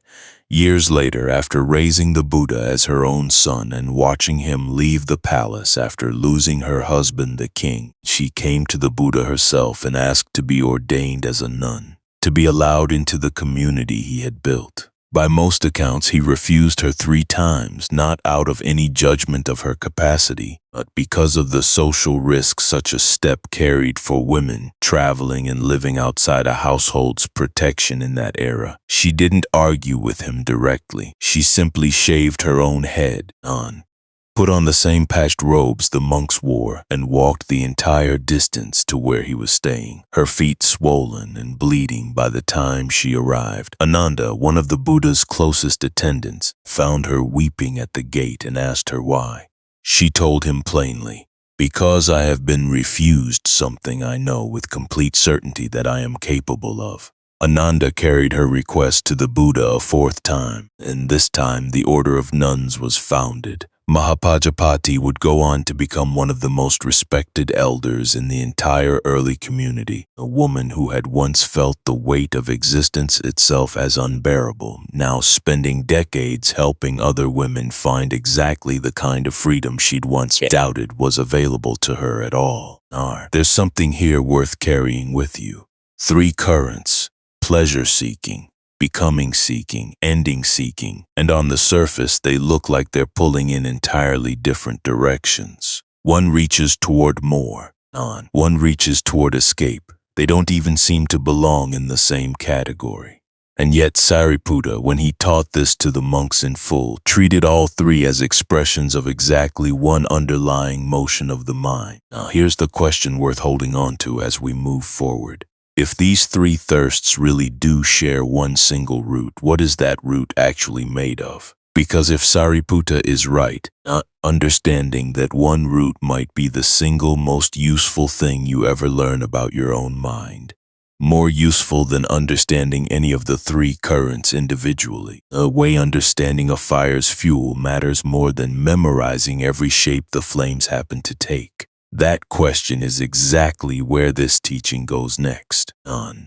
If you've recognized any part of yourself somewhere in these 3 currents, the reaching for pleasure, the reaching for more, or even in its quieter and harder moments, the reaching to simply stop, that recognition alone is already more honest than most people ever manage.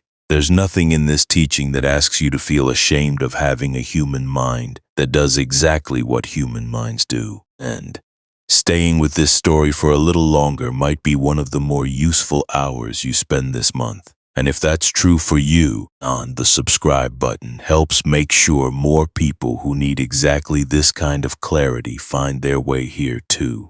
Which of these 3 currents do you recognize most in your own life right now? The pull toward pleasure, the pull toward becoming more, or the pull toward simply wanting it all to stop? You don't have to answer that for anyone but yourself, but if you're willing to share, I'd genuinely like to hear it in the comments. Modern researchers studying the brain's reward system have mapped something that echoes this teaching with an almost eerie precision. Even though they arrived at it through entirely different methods, thousands of years later, with entirely different vocabulary. The same chemical messenger, dopamine, drives both the reach toward a pleasurable reward and the restless, dissatisfied search for the next one the instant the first reward fades. A loop that never resolves into lasting contentment no matter how many times it's fed, because satisfaction was never actually the mechanism's goal. Wanting was. Just wanting, on a loop that never resolves. Neuroscientists now describe this as a system built for seeking, not for arriving, which is, in different words entirely, almost exactly what Sariputta was pointing at when he said that craving, no matter which of the 3 currents it flows through, always pulls toward delight here and there, never toward a final, lasting rest. You can probably feel this loop running in your own life right now, if you pay attention to the next small craving that rises before you've even finished satisfying the last one. What researchers found, studying this system closely, surprised even some of the scientists involved. Dopamine doesn't spike most strongly at the moment of receiving a reward, the way you might expect. It spikes hardest in the anticipation just before the reaching itself. Once the reward actually arrives, the chemical signal tends to drop, almost as if the nervous system had already moved on, quietly recalibrating toward whatever comes next, before the previous craving has even finished being satisfied. This is part of why a long-anticipated purchase can feel strangely flat within days of arriving, why a promotion chase for years can feel within weeks like it was never really about the title at all, why a relationship pursued obsessively can lose its charge almost the moment it's finally secured. The brain in this sense isn't built to reward arrival. It's built to reward the chase. which means a mind that organizes its entire life around chasing one craving after another is by simple biological design, now organizing itself around a structure that can never actually deliver the lasting rest it keeps implicitly promising. Sariputta never had access to a single laboratory measurement. He didn't need one. He had simply watched his own mind closely enough for long enough to see the exact same pattern without a single instrument beyond direct attention. Somewhere inside a wealthy man's deathbed confession, and inside a grieving mother figure's darkest hour, and inside a modern laboratory's careful measurements of a chemical messenger in the brain, the same single fire keeps showing up, wearing different clothes each time. And once you can see that fire clearly enough to recognize its one true shape underneath all three of its disguises, you've already taken the first real step towards something. The next part of this teaching is going to show you directly what it actually feels like when that fire finally completely goes out. Now, you've watched three currents of craving show up in a deathbed confession, a grieving woman's darkest hour, and a modern scientist's careful measurements of the brain. But Sariputta wasn't finished, because naming three thirsts isn't the same as understanding why they all keep returning to drink from the same well. When he taught this in greater depth, in teachings that would later be gathered alongside the Mahasatipatthana Sutta, the great discourse on the foundations of mindfulness, he traced all three currents back to a single motion happening underneath every one of them, not three separate hungers. One single grip, expressing itself three different ways depending on what it happened to be reaching for at that particular moment. The grip itself is this: taking something that is by nature impermanent, unstable, constantly arising and passing away, and treating it, even for a fraction of a second, as if it were solid ground to stand on. Pleasure becomes solid ground when you grasp it as, this is what will finally make me okay. Becoming more becomes solid ground when you grasp it as, this achievement is who I really am now. Even the wish to end it all becomes a kind of solid ground in its own dark way. If I can just stop existing, the grasping will finally have somewhere safe to land, in non-existence itself. Three different objects, one identical mistake repeated three different ways. This is the root beneath the three roots. And once you can see it this clearly, something genuinely useful happens. You no longer need a separate strategy for each of the three currents individually. You need exactly one skill, noticing the grip itself the instant it tightens, regardless of what it happens to be gripping that day.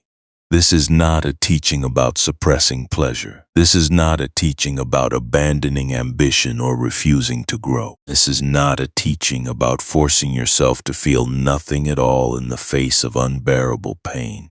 This is a teaching about learning to recognize one single motion of the mind clinging, clearly enough that you can finally choose, in the moment it arises, whether to tighten your grip or let it loosen on its own. And this is exactly where the third noble truth becomes something far more than just a comforting idea.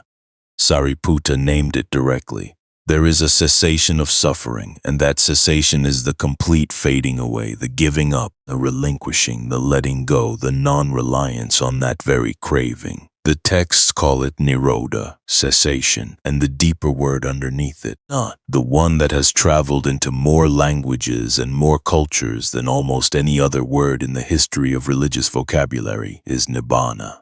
Here's the part that still puzzles scholars today, centuries after the earliest commentators first tried to pin it down precisely. Nibbana gets translated again and again as extinction. That single word has caused more confusion about this teaching than almost anything else in the entire canon. People hear extinction and assume it means annihilation, the self being erased, snuffed out, reduced to nothing, the way a candle flame disappears the instant you pinch the wick. But that is almost exactly backward from what the texts actually describe. What is being extinguished is not a person, it is a fire. Specifically, the fire of craving, the fire of aversion, the fire of confusion about how reality actually works. The three fires that left burning, Keep consuming a person's peace the same way an actual fire consumes whatever fuel is fed into it. Nibbana means quite literally the going out of that fire, not the destruction of the wood, the end of the burning. And picture a flame finally going out, not because someone violently smothered it, but because it simply ran out of fuel to consume, because the conditions that kept it burning were no longer being supplied. That's closer to what the texts are pointing at. Something doesn't get destroyed in that moment. Something stops being fed, and so it naturally, quietly stops. The texts describe Nibbana using a cluster of words that are worth sitting with slowly rather than rushing past. Santi, peace. Siti bhava, the state of having become cool, the way a fever finally breaks after burning for days. Not Kima, safety, security, the absence of any remaining danger. None of these words describe absence in the way nothingness describes absence, and they describe a kind of fullness that only becomes possible once the burning has finally stopped. The early texts reach for other images too, each one approaching the same territory from a slightly different angle. One compares it to the far shore of a river, reachable only by someone willing to actually let go of the near shore they've been clinging to, rather than trying to hold both banks at once. Another compares it to a heavy burden finally set down after a long journey, not the destination changing, but the weight simply no longer being carried, so that the same road that once felt unbearable becomes, the moment the burden is released, simply a road again. A third, attributed directly to the Buddha in later conversation, describes it as the unconditioned, the one thing in an entire universe of constantly shifting conditions, cause and effect-bound phenomena that doesn't itself depend on conditions to exist, the way every flame depends on fuel. But the cooling that follows when a flame finally goes out doesn't itself need any further fuel to remain cool. And here is something worth carrying with you carefully. This is not a state reserved exclusively for monks meditating in forest huts, available only after decades of withdrawal from ordinary life.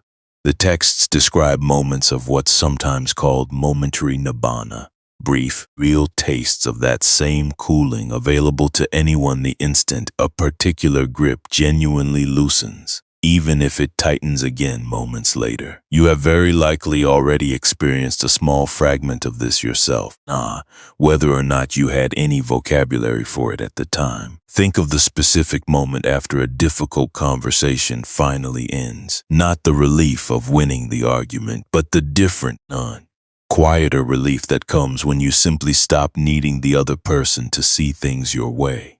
Or the moment partway through a long illness when you stop fighting the fact of being sick and simply rest inside it. And the suffering, strangely, becomes lighter the instant the fighting stops, even though nothing about the illness itself has changed. Or the specific stillness that sometimes arrives in the middle of an ordinary afternoon. No identifiable reason at all, when the usual background hum of wanting something to be different simply isn't there for a few minutes, and you notice its absence only because of how unusual the quiet feels. None of these moments require a teacher, a temple, or a single word of Pali vocabulary. They require only a grip, however small, actually loosening.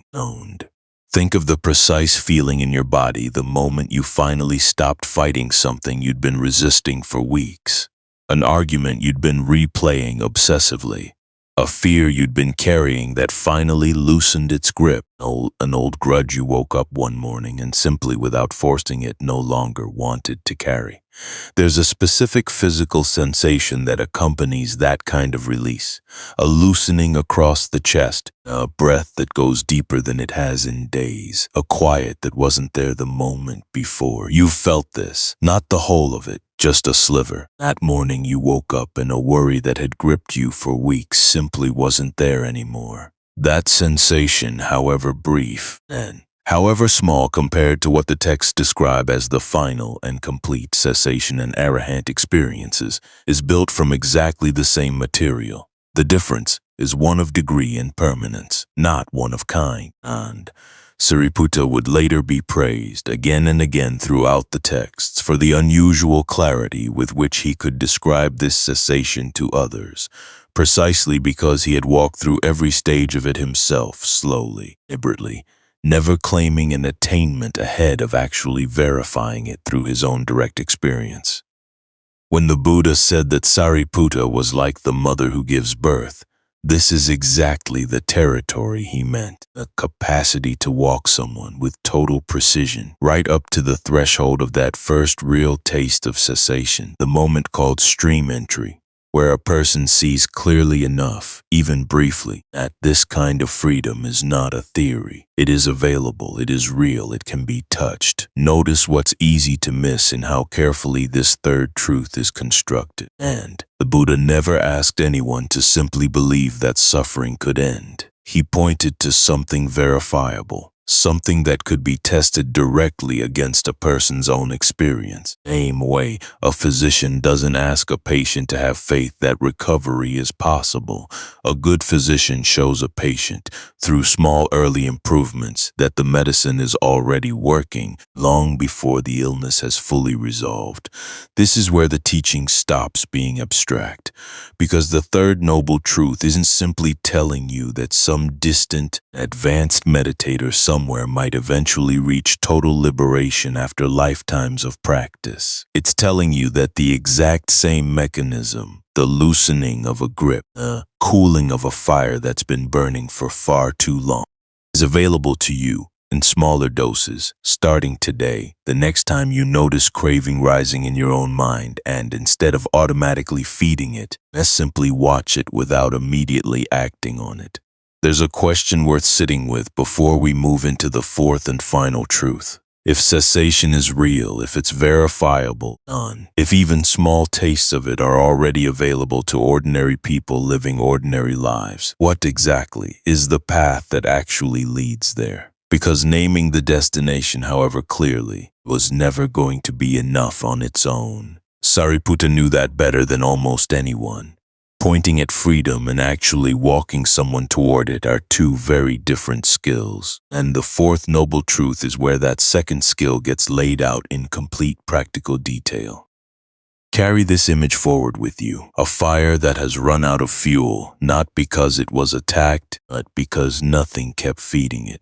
That image is about to become the blueprint for an entire way of living. 8 specific practices working together, each one removing a different piece of fuel from a fire that has, in one form or another, been burning in every human life for as long as human beings have existed, your own included. By now you've sat with a fire that goes out not because it's attacked, but because nothing keeps feeding it. But knowing that peace exists, and knowing exactly how to walk toward it are two completely different kinds of knowing.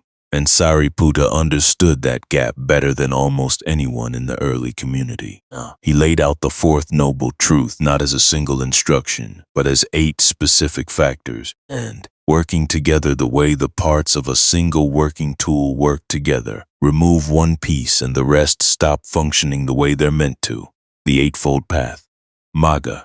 And he organized those 8 factors into 3 groups, each one supporting the other 2, none of them sufficient entirely on its own. The first group is wisdom, Panya. It contains right view, Samaditthi, and right intention. Right view means seeing the 4 noble truths clearly enough that they stop being information you've memorized and start being a lens you actually look through.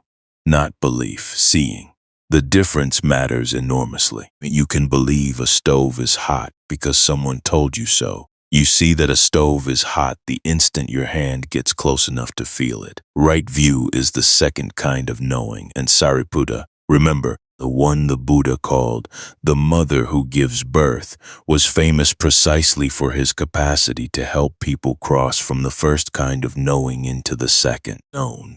Right intention follows naturally once right view starts to take hold. It means the direction your thoughts actually move in once you're seeing clearly. Toward renunciation rather than grasping. Toward goodwill rather than ill will. Toward harmlessness rather than cruelty. Not because you're forcing yourself to think nicer thoughts through sheer willpower, but because clear seeing naturally reorients what the mind reaches for. The second group is virtue sila. It contains right speech, right action, and right livelihood. Right speech means abstaining from lying, from speech that divides people against each other, from harsh words, from idle chatter that fills silence without adding anything worth saying. Right action means abstaining from killing, from stealing, and from sexual conduct that causes harm. Right livelihood means earning a living through work that doesn't require you to deceive, exploit, or harm others in the process. On right speech specifically, the texts preserve an unusually practical filter, one the Buddha gave directly when asked how a person could know, in the moment, whether something was actually worth saying. He described 5 conditions worth checking before speaking. Is it true? Is it spoken at the right time? Is it spoken gently? Is it beneficial? And is it spoken with a mind of goodwill rather than irritation? Notice that true alone isn't sufficient. A true statement delivered at the wrong moment, harshly, with no benefit to anyone and no goodwill behind it, still fails the test. This single framework applied honestly would silence an enormous percentage of what most people say in an average week. Not because most speech is malicious, but because most speech simply hasn't been checked against any standard at all before it leaves the mouth. Here's the part that took even some of the Buddha's own students by surprise when they first heard it laid out this plainly. Sila in this teaching was never meant as a list of rules imposed from outside, the way a law code restrains a population through threat of punishment. It was described as the natural behavior of a mind that has stopped feeding its own fires of craving, aversion, and confusion. A person whose grip has genuinely loosened doesn't need a rule telling them not to lie. The same way a person who has eaten a full meal doesn't need to be told not to steal food off someone else's plate. A virtue isn't the cause of the peace. It's closer to a symptom of it, though for those still developing that peace, deliberately practicing virtue becomes one of the very conditions that helps the grip loosen in the first place. The third group is concentration samadhi. It contains right effort, right mindfulness, and right concentration. Right effort means actively working to prevent unwholesome states from arising, to abandon them if they've already arisen, to cultivate wholesome states that haven't yet arisen, and to maintain wholesome states once they have. Right mindfulness, sati, means sustained, clear awareness of the body, of feelings of the mind, and of mental objects, watching each of them arise and pass without immediately grabbing onto any of them. And right concentration, nadi proper, means the capacity to gather a scattered mind into a single stable point of attention, the foundation on which the deepest insight eventually becomes possible. You'll want to remember this exact image because it comes up again later. Think of the mind as a glass of muddy water that's been shaken constantly for years. Concentration is what happens when you finally set the glass down and stop shaking it. The mud doesn't disappear immediately, but given enough stillness, it settles to the bottom on its own, and the water above it becomes clear enough to actually see through. Clear enough, eventually, to see all the way down to the bottom of the glass itself. Think of your own mind the last time it actually went quiet, not forced quiet, just settled. You weren't trying. It just happened the moment you stopped shaking the glass. It's worth pulling all 8 factors down to something concrete, the way you might actually meet them in an ordinary day rather than in a list of Pali terms. Right view might look like noticing, honestly, that the anxiety you've been carrying about a future event is built entirely out of thoughts you're having right now, not out of anything actually happening to you yet. And right intention might look like catching the small flash of satisfaction at someone else's misfortune and choosing not to feed it. Right speech might look like the sentence you don't send in the middle of an argument, the one that would have felt good for exactly 3 seconds and cost you considerably longer than that. Right action might look like the small dishonesty you decide not to commit even though no one would have noticed. Right livelihood might look like a long, uncomfortable look at whether the way you make your living requires you to treat people as means rather than as ends. Right effort might look like catching yourself doom scrolling at midnight and choosing gently to put the phone down instead of letting the habit run its usual course. Right mindfulness might look like actually tasting your food instead of eating it in front of a screen without noticing a single bite. And right concentration might look like the rare 10 minutes in your day when your attention finally stops fragmenting in 6 directions at once and settles even briefly on one single thing. None of these examples require robes or a forest hut. They require exactly the ordinary day you're already living, looked at with slightly more honesty than usual. There's a practical reason the 8 factors are grouped the way they are rather than simply listed as 8 unconnected instructions, and it's worth naming directly. Wisdom without virtue tends to produce people who understand suffering brilliantly in theory while still causing it carelessly in practice. Virtue without wisdom tends to produce rigid rule following that hardens into its own kind of grasping. A person who clings tightly to being good the same way another person clings to pleasure.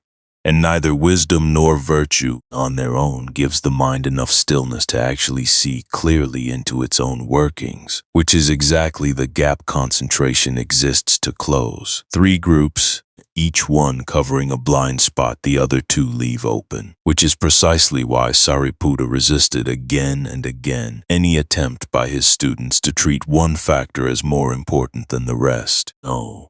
Sariputta embodied this entire structure in a way that made him, by every account in the early texts, the single most precise teacher of doctrine in the whole community, second only to the Buddha himself. When other monks had questions too subtle for them to untangle on their own, they went to Sariputta. When the Buddha himself wanted a teaching explained in exhaustive, careful detail after he'd only sketched its outline, he turned to Sariputta to fill in the rest, exactly what happened with the 4 Noble Truths themselves, first sketched in a deer park, later unpacked in full by the man the Buddha trusted most with that exact task. There's a story that captures this precision particularly well. A monk once approached Sariputta and asked him a question designed more or less to trap him in a contradiction. Whether wisdom comes before virtue or virtue before wisdom, since the teaching seemed to need both simultaneously and yet had to begin somewhere, rather than picking a side. And Sariputta explained that the 2 support each other the way 2 hands wash each other. Virtue purifies wisdom and wisdom purifies virtue. Each one strengthening the other in a continuous cycle rather than a strict sequence where one must fully precede the other. There's a reason the questioner left satisfied rather than continuing to press the point. The answer wasn't evasive. It was simply more accurate than the either-or framing the question had assumed. This is where comfort and truth part ways, and it's worth being honest about it rather than softening it. The Eightfold Path was never presented as easy. It was never presented as a weekend retreat that resolves a lifetime of conditioning in 3 peaceful days. Sariputta himself, by his own account preserved in the verses later collected as the Theragatha, described years of disciplined practice before his own understanding deepened into its fullest expression. And the path asks for sustained effort across all 8 factors simultaneously, not a single dramatic breakthrough that does all the work in one stroke. Yet, this is the next detail that changes how you hear everything before it.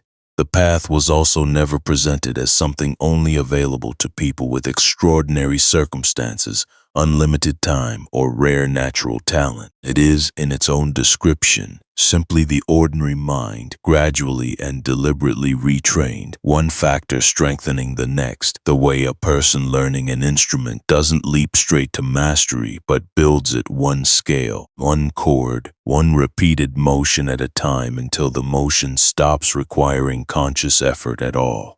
There's something worth asking yourself here honestly. without performing an answer for anyone but yourself. Of the 8 factors, right view, right intention, right speech, right action, right livelihood, right effort, right mindfulness, right concentration, which one feels furthest from where you actually are right now?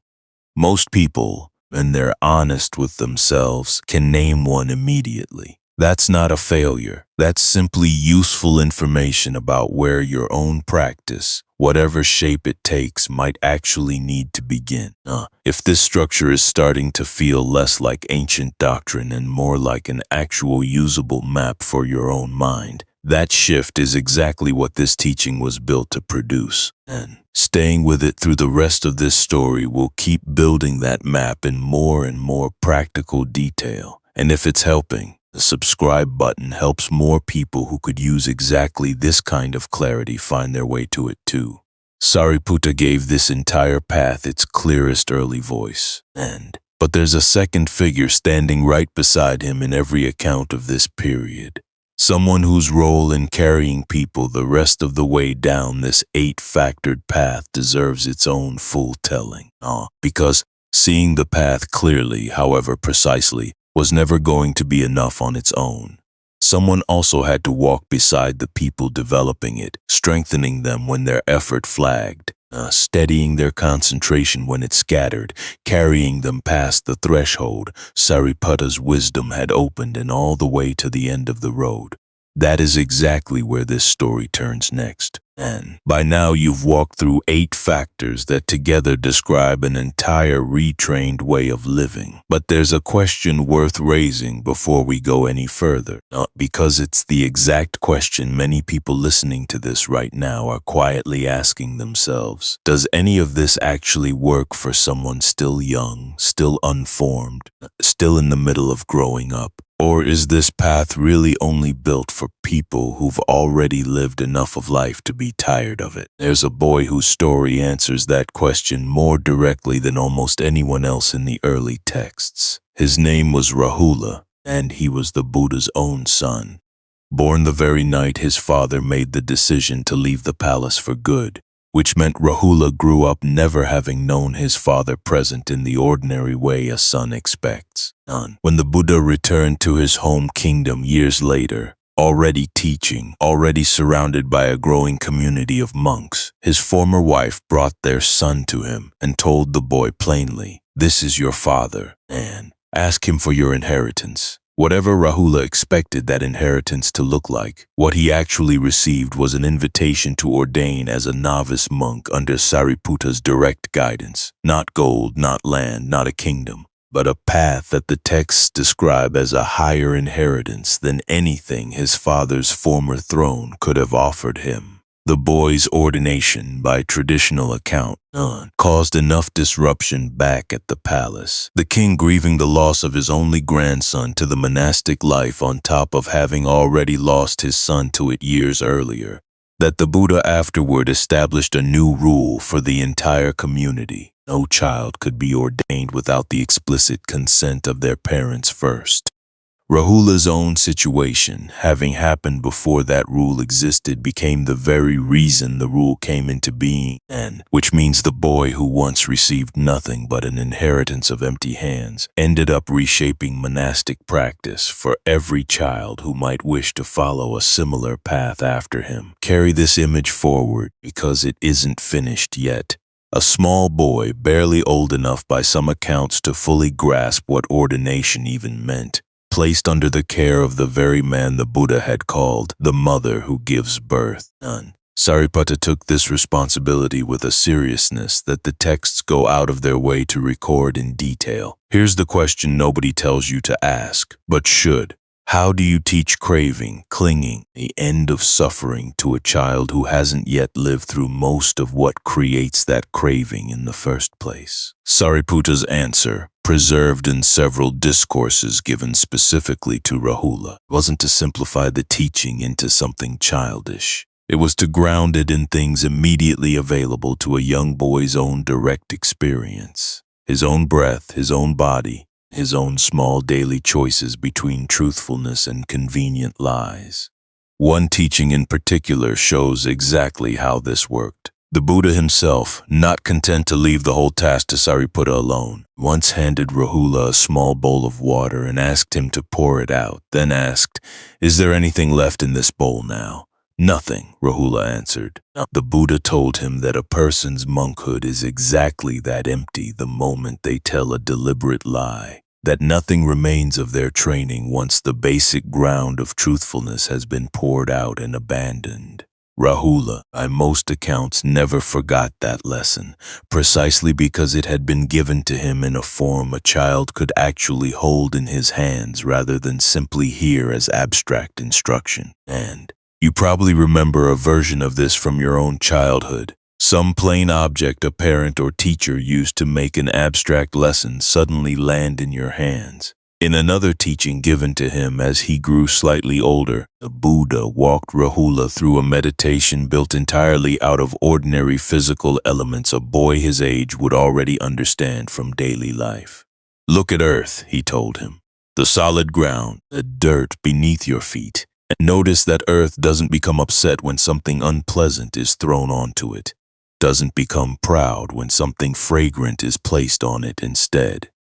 It simply receives whatever comes. And train your mind," he said, "to develop that same evenness. Look at water. Notice how water doesn't refuse to wash something dirty, doesn't insist on touching only clean things, but simply flows wherever it's directed, cleaning without judgment. Look at fire, which burns whatever fuel comes its way without playing favorites between fragrant wood and foul-smelling refuse. Look at air, which carries every scent indiscriminately, not pleasant and unpleasant alike, without clinging to either. And look at space itself, which doesn't resist being occupied by anything at all, doesn't become crowded or diminished no matter what passes through it. Develop a mind like each of these," he told his son, "and no contact with the world, pleasant or unpleasant, praise or blame, will be able to overwhelm it, the same way nothing thrown at the earth, the water, the fire, the air, or open space can permanently disturb what each of them simply is." This is not a story about a child being forced into adult spirituality before he was ready. This is not a story about a boy performing devotion to please a father who had once abandoned him. This is not a story about precocious wisdom replacing an ordinary childhood entirely. This is a story about a young person being given, patiently and at his own developing pace, the exact same 8-factored path being offered to every adult in the community, adjusted in its examples, never diluted in its substance. As Rahula grew older, the instructions deepened with him. In one teaching given specifically to him as a young man, the Buddha walked him through a complete practice of mindfulness of breathing, noticing the breath as it entered long, noticing it as it entered short, training the mind to stay with each breath in full rather than drifting off into planning or memory the instant the in-breath finished. Breathing in, trained to calm the whole bodily process. Breathing out, trained to calm it further, not controlling the breath, forcing it into some unnatural rhythm, but simply staying present with whatever rhythm was already there, and watching it as closely and as patiently as you might watch a single candle flame to see exactly how it moves. This single practice, the texts say, became one of the most widely used trainings in the entire tradition. No, precisely because it required no special circumstances, no quiet forest, no years of preparation. Only a breath that was, by definition, already happening, whether or not anyone bothered to pay attention to it then. You have one right now, in fact, happening on its own, whether or not you've noticed it until this exact sentence. Over the years that followed, under Sariputta's continued guidance, Rahula's practice deepened steadily. He is recorded asking the Buddha increasingly sophisticated questions about the nature of self, about the aggregates, about exactly the same territory the older monks were working through, except he was asking these questions as a teenager, then as a young man. Having spent his entire adolescence inside a training most adults only encounter after decades of ordinary life have already worn certain illusions thin. The final teaching that completed his training, by traditional account, came when Rahula was around 20 years old, the minimum age for full ordination. The Buddha walked him, one final time. Through the same 5 aggregates, Sariputta had spent years helping older monks untangle body, feeling, not perception, mental formation, consciousness, asking him point by point whether each was permanent or impermanent, satisfying or unsatisfying, fit to be called self or not. By this point, the questions weren't new to Rahula. He had heard variations of them his entire conscious life. But something about hearing them this final time, after years of his own direct watching, had already prepared the ground completely. Let the teaching land all the way through rather than landing only partway, the way it sometimes had in his younger years. The texts describe his mind being freed without remainder by the end of that single sitting, and by the time Rahula reached full adulthood, he had become an arahant in his own right, fully liberated. The son who'd once been handed an inheritance of empty hands and turned it into the deepest freedom a human being can reach. Hold that thought, because it answers the question this chapter opened with completely. No, this path was never reserved for people who've already exhausted themselves on worldly pursuits first. None. A child handed nothing but a teaching, and a teacher's patient attention reached exactly the same destination as monks who'd spent decades as wandering ascetics before they ever heard the Four Noble Truths spoken aloud. This is where the path stops being theory and becomes something you can actually practice today, in the next 5 minutes of your own life, regardless of your age or how much of your own story you feel you've already lived through. Sariputta taught a specific way of using the Four Noble Truths moment to moment, not just as a doctrine to understand once and file away, but as a running commentary you apply to your own experience as it happens. When sadness rises in your chest, not analyzed, not labeled with a complicated diagnosis, just clearly recognized, you simply note, this is dukkha. When you catch your own mind reaching, grasping, demanding that some person or situation be different than it actually is right now, you note, this is the arising, this is tanha showing itself again. When you notice, even briefly, that some small grip has loosened on its own, an irritation that simply faded instead of escalating, a craving that arose and then passed without being fed, you note, this is moving toward cessation. And when you're actively practicing any piece of the 8-factored path, speaking truthfully in a moment that would have been easier to lie in, staying present with your breath instead of disappearing into anxious planning, you note, this is the path right here, right now. You'll recognize, if you think back, the women from earlier in this story doing exactly this kind of recognition without ever using these technical terms for it. Kisa Gotami, standing at house after house, slowly seeing her own grief as something universal rather than uniquely hers. That recognition was the first truth becoming visible to her directly. Patacara, sitting with a teaching that placed her unbearable night inside something far larger than that single night. That was the beginning of loosening a grip that had nearly destroyed her completely. Neither of them needed Pali vocabulary to do this work. The vocabulary simply gives you a handle for something you may have already, at some point in your own life, done without realizing what you were doing. There's a detail here easy to miss, and it deserves to be named directly. This kind of moment-to-moment noting was never meant to turn into yet another form of self-judgment, another stick to beat yourself with when you notice craving arising for the 10th time in a single afternoon. Noticing craving is not a failure of the practice. Noticing craving is the practice. The entire point of right mindfulness is simply seeing clearly what is already happening, without the additional layer of, I shouldn't be feeling this piled on top of it. There's a question worth sitting with right now before this chapter closes. The next time something difficult rises in you today, frustration in traffic, a flash of envy, a wave of grief that catches you off guard, what would it actually feel like to simply name it silently, exactly as it is? Instead of immediately either suppressing it or acting on it, you don't need to answer that out loud. Just notice what happens the next time you try it. And if you want to share what you noticed, the comments are right there waiting. A small boy handed an empty bowl grew into a man capable of holding the deepest truths human beings have ever articulated about their own suffering. Keep this image. We'll need it again, because there's one more figure standing just behind Sariputta in this entire story. Someone whose particular strength is exactly what carries a person like Rahula, like Kisa Gotami, like Patacara, the rest of the distance, once the first true seeing has already opened. That figure has been waiting patiently in this story for several chapters now. It's finally time to give him the full telling he deserves. Now, you've watched a child handed an empty bowl grow into a fully liberated man. But Sariputta's wisdom, as precise and luminous as it was never meant to work alone.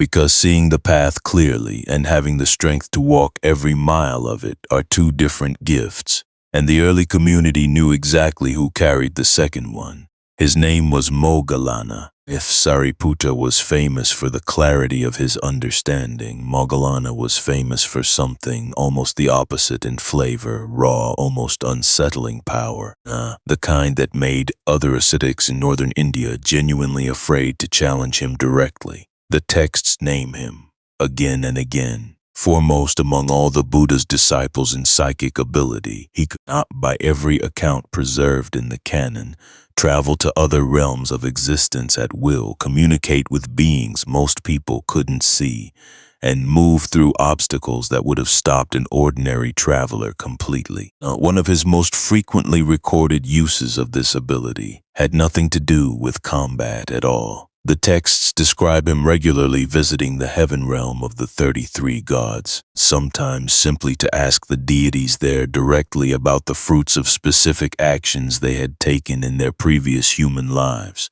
which acts of generosity had led to which particular comforts they now enjoyed, which restraint from harm had led to which particular freedom from fear. He would then return and report these conversations to the human community, turning what could have remained abstract doctrine about karma into something closer to verified first-hand testimony, gathered directly from beings who were currently living out the consequences in question.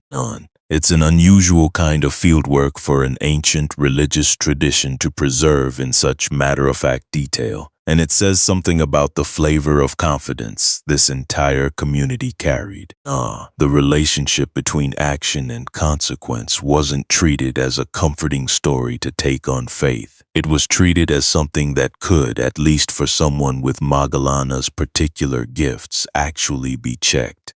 There's a story that captures the particular flavor of his strength better than almost any other. A massive serpent spirit, a Naga king named Nandopananda, had taken to terrorizing travelers passing near his territory, including monks on their way to visit the Buddha. Several senior disciples offered to deal with the threat.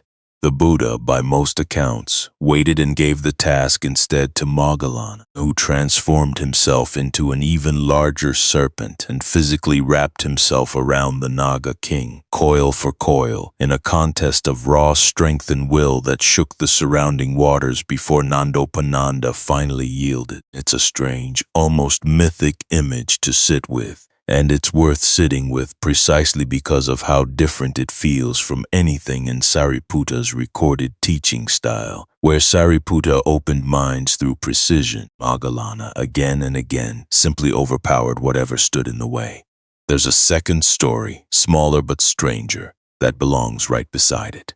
One day, Mara himself, the same tempter who had tried and failed to stop the Buddha's awakening years earlier, managed to slip unnoticed into Moggallana's own stomach, hoping to disturb his concentration from the inside. Moggallana noticed almost immediately, the texts say, and rather than panicking, simply asked out loud whoever was inside him to come out and stop hiding. When Mara finally revealed himself, startled at being caught so easily, Moggallana reminded him calmly that he had once tried this exact same trick on the Buddha himself generations earlier in a different age of the world, and had failed then too.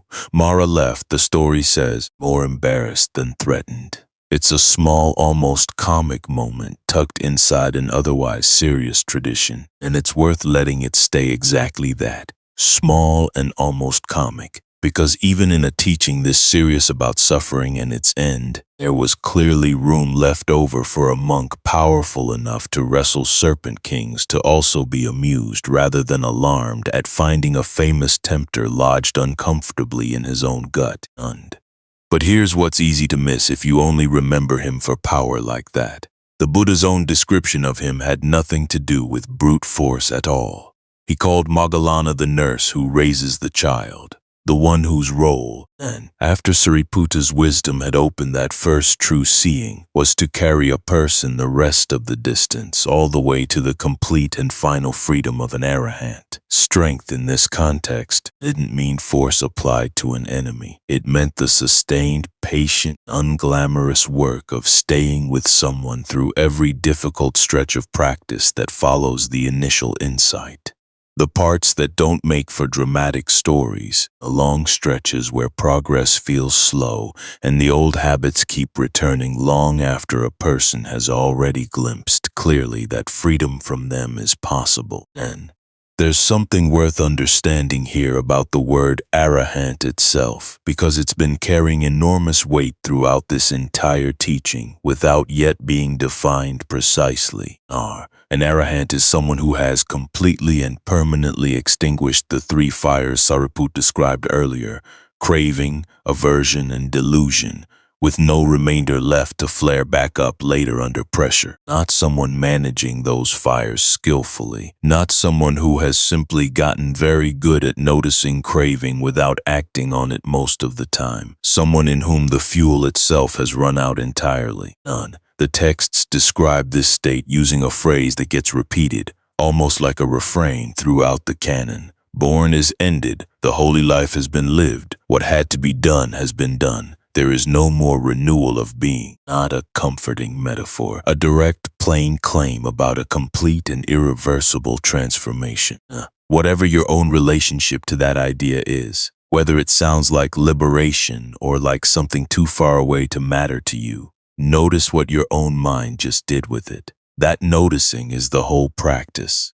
The texts take care to distinguish an arahant from someone who has simply trained themselves to look calm. There's a story of a monk who, before his own full liberation, prided himself on never showing anger outwardly no matter what provoked him, a discipline he'd built carefully over years of practice. Sariputta, observing him closely, pointed out gently that suppressing the outward sign of anger is not the same as the inner fire of aversion actually going out. Pot of water can be removed from the flame and look perfectly still on the surface while still scalding hot just beneath it. An arahant's stillness, by contrast, is described as stillness all the way through, not a surface calm covering continued inner heat, but a pot that has actually completely stopped boiling, because the fire underneath it has gone out entirely rather than simply being hidden from view. That distinction matters for anyone practicing any piece of this path, not just for monks pursuing its final stage. A goal was never to look peaceful. It was to actually become so, all the way down, with nothing left simmering beneath a calm exterior. Moggallana reached that state himself early in his training, not long after Sariputta did, and the two of them spent the rest of their lives doing exactly what the Buddha had described. Sariputta opening the door for newcomers, Moggallana carrying them through it and the rest of the way. Between them, texts credit an enormous portion of the early community's progress. Two friends keeping a childhood promise made decades earlier at a festival, in a way far more complete than either of them could have imagined as boys. But there's a part of Moggallana's story that most retellings rush past entirely, and it belongs here, because it says something the rest of this teaching needs you to understand before we go any further. The final months of his life, a group of rival ascetics, jealous of the Buddha's growing influence and specifically resentful of the role Moggallana's reputation played in drawing people toward the teaching, hired bandits to kill him. The first attempt failed. The texts say Moggallana, using the very abilities that made him famous, escaped through the roof of the hut where he was staying. He could have kept escaping indefinitely. Instead, when the bandits returned a second and then a third time, he made no further attempt to use his power to save himself. This detail unsettles people the first time they hear it, and it should, because the explanation the texts give is not what you might expect.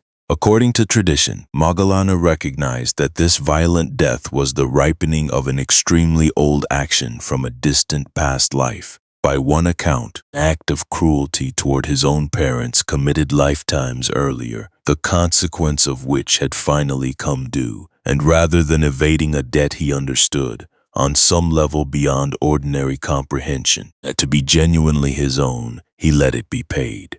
The bandits beat him so severely that his bones were reportedly crushed to fragments. By some accounts, he gathered enough strength through sheer will to drag himself to the Buddha to take his final leave before he died.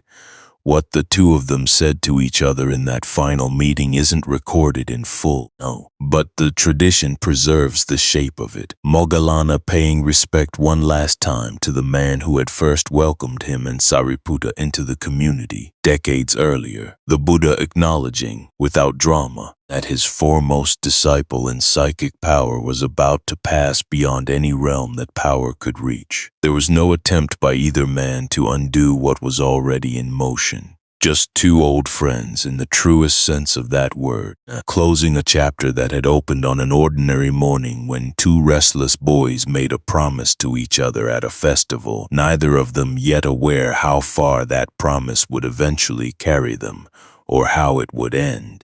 Sit with that for a moment before we continue, because it changes how you understand everything else about this man. The same disciple who could wrestle a serpent king into submission, who could travel to realms most people will never see, chose not to use a single ounce of that extraordinary power to save his own life when the moment finally came. Not out of weakness, out of an understanding of cause and effect so complete that even his own death became something to be met clearly rather than fled from in panic. Compare that for a moment.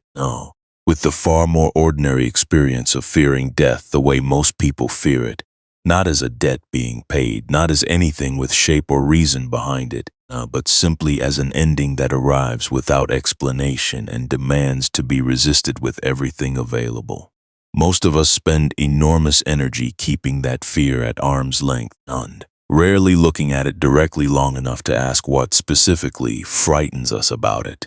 Moggallana's death suggests an entirely different relationship is possible. Not because his death was painless, it clearly wasn't, but because the resistance itself, the frantic fighting against an outcome that has already become unavoidable, had simply stopped being necessary for him by that point in his training. The pain remained. The added suffering of fighting the pain did not. This is not a story about a man who failed to protect himself. This is not a story about power proving useless in the end. This is not a story about a teaching that promises safety from harm to anyone who practices it sincerely enough. This is a story about what it actually looks like to meet the fourth noble truth, the truth of the path, all the way to its final, hardest application. Facing your own death with the same clear seeing you trained for years to bring to far smaller difficulties. There's a question worth carrying forward from this. If even Moggallana, foremost in power among all the Buddha's disciples, met his own death this way, what does that tell you about what this entire path was actually preparing every single person in this story for all along? It was never really about avoiding hardship. It was about meeting whatever comes, illness, loss, even violent death, without the additional suffering that comes from fighting against what has already irreversibly happened. And if a story like this is landing for you, if watching strength and surrender turn out to be the same thing in the end feels like it's opening something in you, that's worth sitting with for longer than just this hour. Staying with the rest of this teaching through to where it's headed next is going to ask something similarly honest of you. And if it's helping, a subscribe button helps more people who could use exactly this kind of honesty find their way here too. Here's a question worth sitting with gently, rather than rushing to answer us. Is there something in your own life right now that you're still fighting against? The way an untrained mind fights against an unwanted outcome, instead of meeting it the way Moggallana eventually met his own death, clearly and without the extra suffering of resistance layered on top of what's already happening. You don't owe anyone an answer to that, but it might be worth carrying with you for the rest of today. There's a king whose own transformation echoes this same lesson on a far larger, bloodier scale, and whose hands had been responsible for the deaths of tens of thousands before a single encounter with this teaching turned the rest of his life in a completely different direction. His name was Ashoka, and what happened to him and what he eventually built with his own resources at the exact spot where this entire story began is where we're headed next. Two friends, one mother who gives birth through wisdom, one nurse who raises the child through strength, had by now carried an enormous number of people across the threshold this story began describing in a quiet deer park outside Varanasi. But the wheel they kept turning was about to roll into the hands of an emperor whose name would carry it further than either of them could have imagined. Onto pillars of stone, into countries neither of them ever knew existed, and all the way down to this exact moment, this exact sentence reaching you. By now, two friends have carried wisdom and strength to an enormous number of people, and you've watched one of them face his own violent death without flinching from it. But before this story turns toward the emperor whose life their teaching would eventually reshape, there's a quieter, smaller story that belongs here first, because it answers a question that's been sitting underneath everything else in this teaching without ever being asked directly.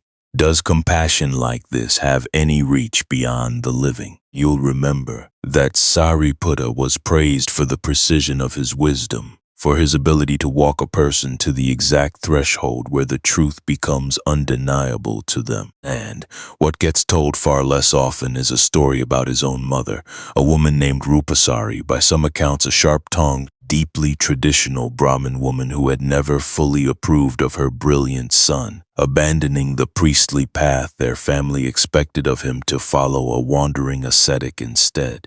She died still holding most of that disapproval, the texts suggest, never having taken up the teaching her son had given his entire life to.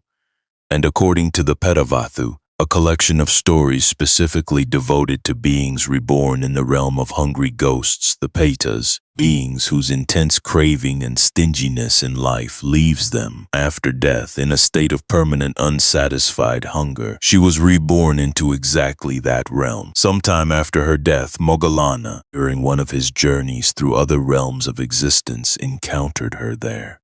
The description preserved in the texts is stark and deliberately uncomfortable to sit with. A being naked, her skin the color of ash, her body wasted down to almost nothing, consumed by a hunger and thirst so total that she could find nothing anywhere in that realm capable of satisfying it, not water, not food, not even the memory of either. She recognized Moggallana and begged him in a state close to desperation to tell her son what had become of her, and to ask him, somehow, for help. This wasn't the only encounter of its kind preserved in the Petavathu, and it's worth knowing that because it places Rupasari's story inside a much larger pattern rather than treating it as an isolated oddity. The collection records dozens of similar meetings, Moggallana, and occasionally other monks with similar abilities encountering beings in this realm again and again, each one carrying the specific residue of a specific kind of grasping from a specific kind of life. And one account describes a former wealthy woman who had refused, throughout her life, to give even small amounts of food to beggars at her gate. Now reborn, surrounded by abundant food she could never quite manage to reach, her own arms somehow always slightly too short, her own mouth somehow always slightly too small for whatever scraps did come within reach. Another describes a man who had cheated business partners throughout his life, now reborn, wandering through a landscape of buried treasure he could sense but never locate, digging endlessly in exactly the wrong places. The details vary. The underlying shape never does. Whatever a person clung to too tightly or refused too completely to release in life becomes the precise texture of the hunger that follows them afterward, until something, usually merit offered on their behalf by someone still living who cared enough to act, finally interrupts the pattern. Here's what's worth sitting with before this story goes any further. Apeta's suffering, according to this tradition, isn't simply punishment handed down from outside, and it's described as the direct continuation of exactly the kind of grasping this entire teaching has been describing from the very first sermon onward. Stinginess, refusal to give, an entire life spent hoarding rather than releasing, now manifesting as a hunger that hoarding itself can never satisfy. The realm changes, the mechanism doesn't. When Moggallana brought this news to Sariputta, something in his composed, famously precise demeanor visibly shifted. This was, after all, his own mother. Whatever doctrinal clarity he carried about the nature of craving and rebirth, news still reached him as a son. Hearing that his mother was suffering somewhere, he couldn't simply walk to and comfort her directly. And this detail is worth sitting with for what it tells you about Sariputta beyond his famous precision. This was a man who could untangle the most subtle doctrinal disputes in the entire community without a flicker of disturbance, and who had personally guided countless grieving people through losses far larger than this one. And yet his own mother's suffering, even filtered through everything he understood about karma and rebirth and the nature of clinging, still landed in him the way it would land in anyone, not as an abstract case study to be solved with doctrine, but as an ache specific to being her son. The tradition doesn't treat this as a flaw in his attainment. If anything, it's recorded almost gently, as a reminder that even the deepest understanding of suffering doesn't erase the tenderness of ordinary human relationship. Wisdom in this story was never meant to make a person cold. It simply gave Sariputta something useful to do with the ache instead of being paralyzed by it. This is the question worth carrying into the rest of this chapter. Can compassion, the kind this entire teaching has been describing through Kisa Gotami's grief and Patacara's loss and Anathapindika's quiet fear, not actually cross a boundary as absolute as the one separating the living from beings reborn in an entirely different realm of existence? Sariputta's answer was to act, not to debate the question philosophically. Together with Moggallana and with two other senior monks named Narada and Kapina, he organized the construction of 4 small leaf huts, prepared specifically as an offering, and arranged for them to be formally given to the community of monks in his mother's name. The merit generated through that act of generosity, through giving on her behalf, since she could no longer generate merit through giving herself, trapped as she now was in a realm with nothing left to give, was then directly dedicated to her. And the text describe what happened next with the same plainness they used throughout. She was released, reborn almost immediately into a far more fortunate state, the unbearable hunger finally completely satisfied. Not because the hunger itself had been fed directly, but because the underlying cause that produced it, the residue of a stingy and grasping life, had finally been answered by an opposite act, freely given on her behalf by the very son she had once disapproved of. There's something almost unbearably tender hidden inside this story if you sit with it long enough. A woman who spent her life believing her son had wasted his potential on a wandering teacher's path, rescued after death by the precise skills that exact path had given him. Skills she had never respected while she had the chance to. He didn't argue with her ghost about whether the teaching was correct. He simply did, on her behalf, the one thing she could no longer do for herself. This resolves something worth naming directly. Yes, the texts insist compassion built through this kind of training does reach across that boundary, not through sentiment alone, and through a specific structured act, generosity dedicated with clear intention. that the tradition treats as genuinely effective, not merely symbolic. Merit in this understanding behaves less like an emotion and more like a transferable resource, capable of being directed towards someone who can no longer generate it themselves. Notice what's easy to overlook in a story told this quickly. Nowhere in this account does Sariputta perform some dramatic supernatural rescue, the way you might expect from a story this emotionally weighted. He didn't travel to that realm himself the way Moggallana had, and he didn't argue with karma or attempt to override it through sheer spiritual force. He simply gave, on her behalf, in the most ordinary form generosity takes in this entire tradition, shelter, offered to people who needed it. And let the structure of cause and effect this entire teaching describes do the rest of the work entirely on its own. There's a detail worth carrying with you from this story, and something quieter than the dramatic image of a starving ghost in another realm. The entire rescue depended on someone else's willingness to act on her behalf, because she herself, trapped in that state, no longer had the capacity to generate the conditions of her own freedom. Which raises something worth sitting with honestly in your own life, regardless of what you believe about realms beyond this one. Is there someone in your life right now, struggling under the weight of their own grasping, their own old patterns, who might need exactly this kind of help from someone who has already learned to give it freely? Not a lecture about what they're doing wrong, just the actual thing they're unable to provide for themselves right now. If this story has reached something in you, a grief for someone you've lost now, a wish that you could still do something for them even now, that reaction belongs here, and it's worth sitting with rather than rushing past. If you've ever wished you could still do one more thing for someone you've lost, you already understand exactly what moved Sariputta to act instead of grieve quietly. Tell me, if you're willing, about a moment when you wished you could still give something to someone who was already gone. I'd genuinely like to read it. A mother who never believed in her son's path was carried out of an unbearable hunger by the exact compassion that path had built in him. And the same teaching that reached across the boundary between the living and the dead was at almost exactly this same period in history about to reach across an entirely different kind of boundary, the one separating a man responsible for tens of thousands of deaths from the possibility that even he might still change. That story, the bloodiest transformation in this entire telling, and in many ways its loudest proof that this teaching holds even at the furthest, darkest edges of a human life, is exactly where we're headed next.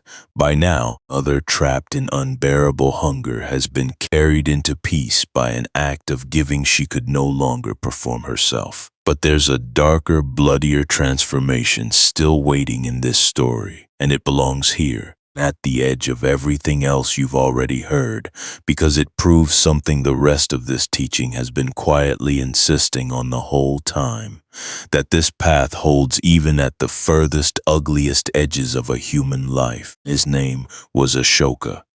And before he became the emperor whose stone pillars would still be standing 26 centuries later, he was, by almost every historical account, a deeply ambitious and frequently ruthless man who seized the throne of the Mauryan Empire partly through the deaths of several of his own brothers. He spent his early reign expanding that empire through war, and the war that finally broke something open in him was the conquest of Kalinga, a kingdom on India's eastern coast that resisted him fiercely enough that the resulting battle, by the surviving accounts, left well over 100,000 people dead and many more displaced or enslaved. Ashoka walked the field after that battle, the stories say, and what he saw there did something to him that none of his previous victories had managed to do. Bodies beyond counting, survivors wandering through the wreckage of everything they'd had. Whatever distance a king typically keeps between himself and the actual cost of his own decisions, that distance collapsed completely on that field. What replaced it was a horror at his own life so total that the man who emerged from Kalinga was not the same man who had ordered the invasion. He didn't simply feel guilty in some passing, easily resolved way. He spent years afterward, by his own account, preserved in edicts he had carved directly into rock and stone across his empire. An extraordinary historical record in its own right, actively searching for some way to make sense of what he'd become and what he might do instead with whatever power remained to him. And what makes those edicts remarkable as a historical source is how unusual it was in that era for a ruler to inscribe anything resembling self-criticism into permanent stone at all.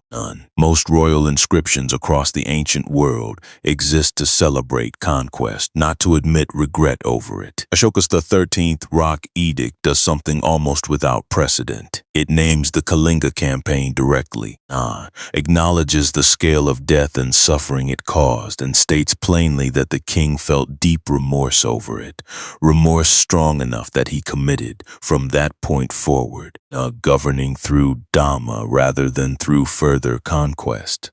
Other edicts describe the specific welfare measures he funded as a direct expression of that same conviction. Medical treatment made available for people and animals alike across his territory, banyan trees and mango groves planted along major roads, rest houses and wells dug at regular intervals so that no traveler, rich or poor, would have to go without shade or water on a long journey.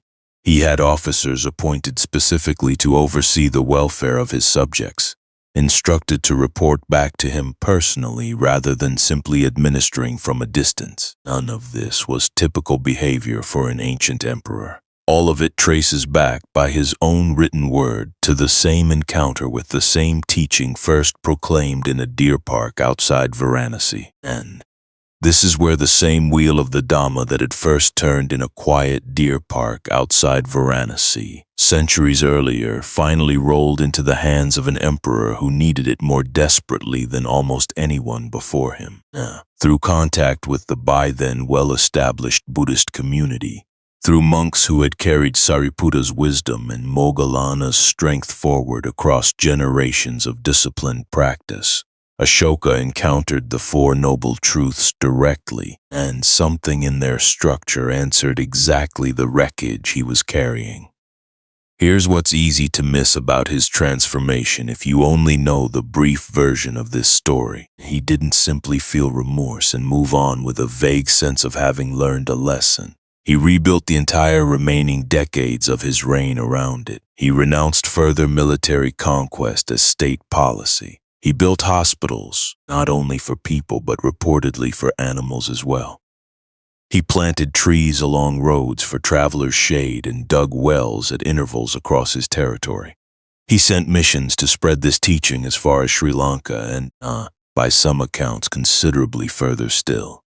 And he ordered the construction of monuments, stupas, pillars, inscriptions at the most significant sites connected to the Buddha's life, none more important to him than the exact spot where the wheel had first been set rolling. The Sri Lanka mission in particular is worth knowing about, because its success is part of why this teaching survives anywhere in such detail today. Ashoka is traditionally credited with sending his own son, Mahinda, to the island specifically to establish the teaching there, and where it took root so thoroughly that Sri Lanka became, centuries later, the place where the earliest complete written collection of these very discourses was eventually preserved on palm leaf manuscripts, after periods when other regions had lost portions of the same material to war, neglect, or simple time, which means a fair portion of what you've heard across this entire story. The Deer Park Sermon, Sariputta's detailed exposition, the stories of Kisa Gotami and Patacara and Rahula, survives today in large part because one remorseful emperor, centuries after the events themselves, decided that this particular teaching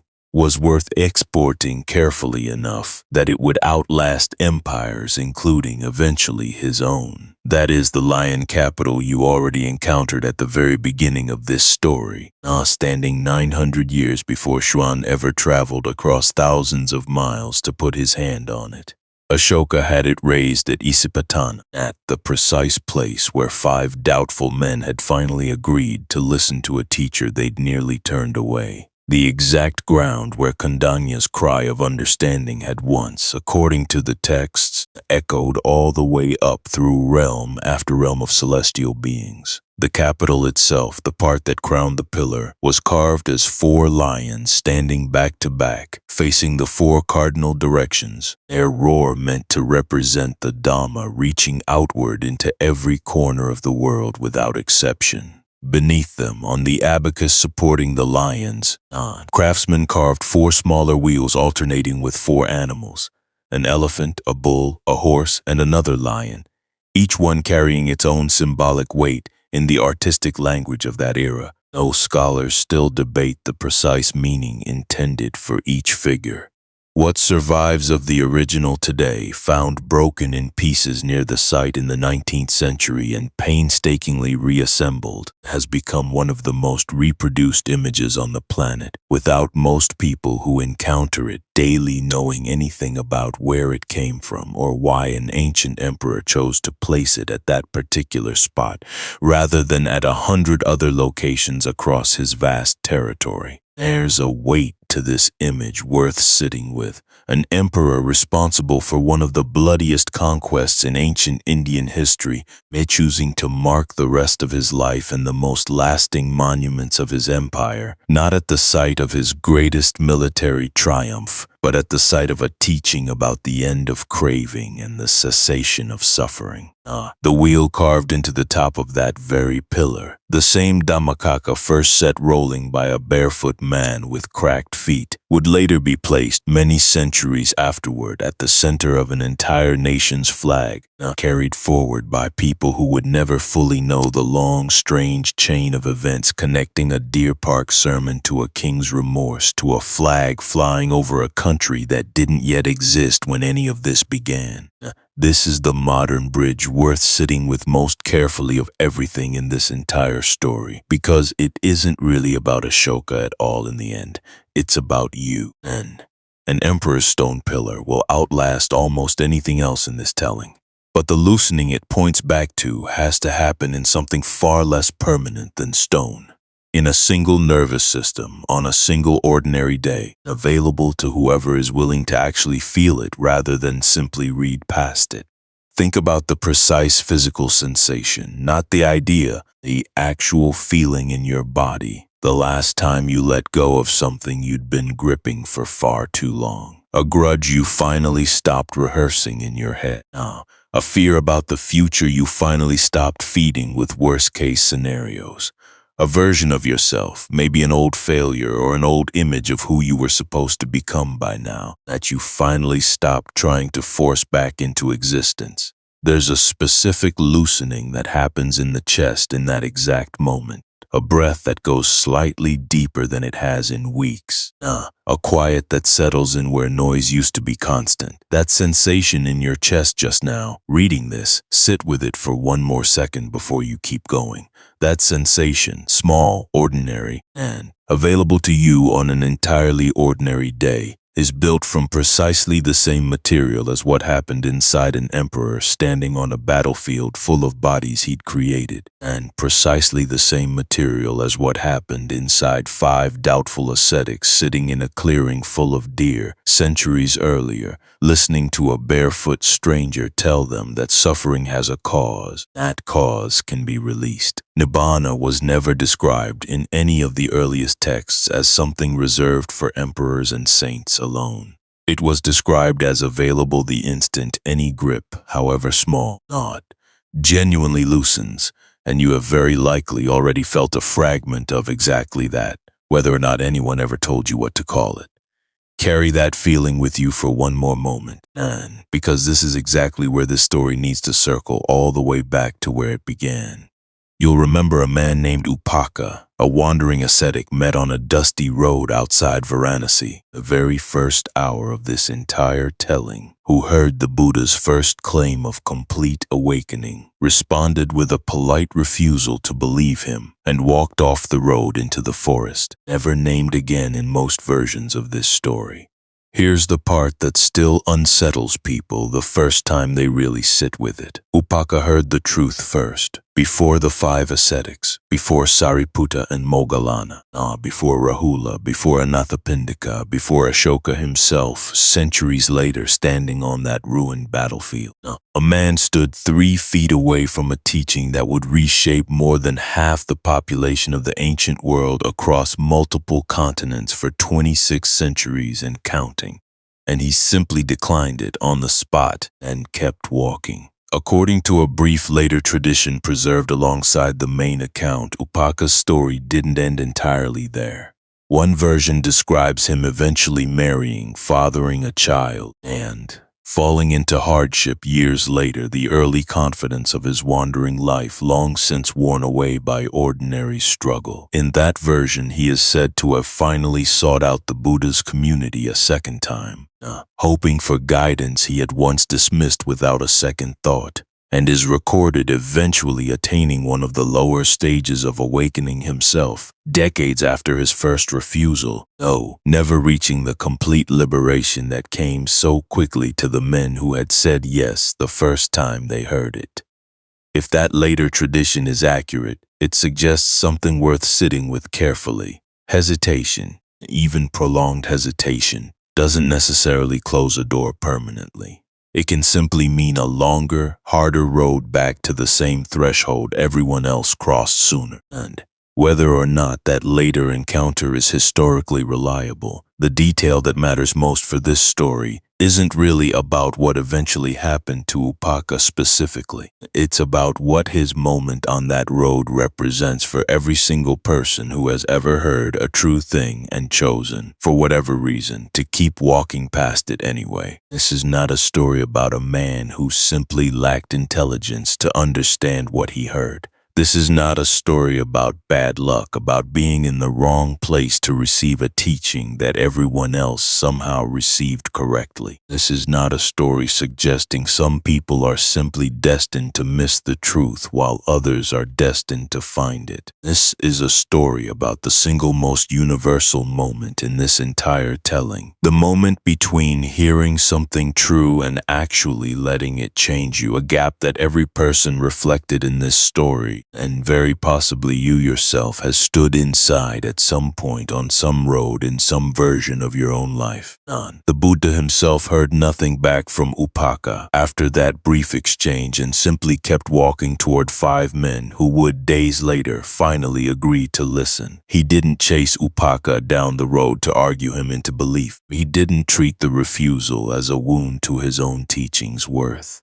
He let the wheel keep turning toward whoever was ready to receive it, trusting correctly, as it turned out, that the truth itself didn't need to convince every single person on every single road in order to eventually reach an enormous number of people across an enormous stretch of time. If you've recognized yourself anywhere in Upaka's hesitation, a truth you've heard clearly enough more than once, but haven't yet let all the way in, that recognition alone already puts you somewhere further along than the man on that dusty road managed to get in that particular moment, and that is worth something.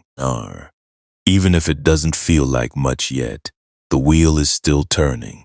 It hasn't stopped reaching people in 26 centuries, and there's no reason to assume it's finished reaching you either, whether this is the first time you've heard any of this or the 100th. This is where most retellings of this story would simply end, with an emperor's remorse, a pillar of stone, a wheel carved into rock and later carried onto a nation's flag. But there's one more piece of this worth carrying forward into the very last part of this story, because it ties everything: the deer park, the 5 ascetics, Sariputta and Moggallana, Rahula, a mother freed from hunger, an emperor remade by grief, back into a single, complete circle. Nearly 1,200 years after that first sermon, Xuanzang stood at Isipatana and counted, by his own written record, 1,500 monks still studying there, still walking the same 8-factored path, still tracing their lineage of understanding directly back to the exact afternoon 5 doubtful men decided, and almost against their own resolve, to finally listen to a man they'd nearly turned away. He wasn't the first foreign pilgrim to make that journey and write it down. 2 centuries before him, a Chinese monk named Faxian had walked the same road, recording his own careful account of the monasteries and stupas already standing at the site. A steady stream of monks and pilgrims drawn there from distances most people in that era never traveled in an entire lifetime.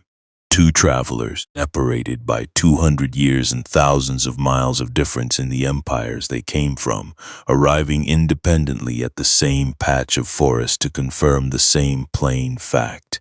Whatever had started here had not stopped and showed no sign of stopping. The wheel had not stopped. It has not stopped since. This is the part that makes monks weep even now when they sit with the full weight of it. An ordinary morning, on an ordinary road, hurried forward by ordinary people.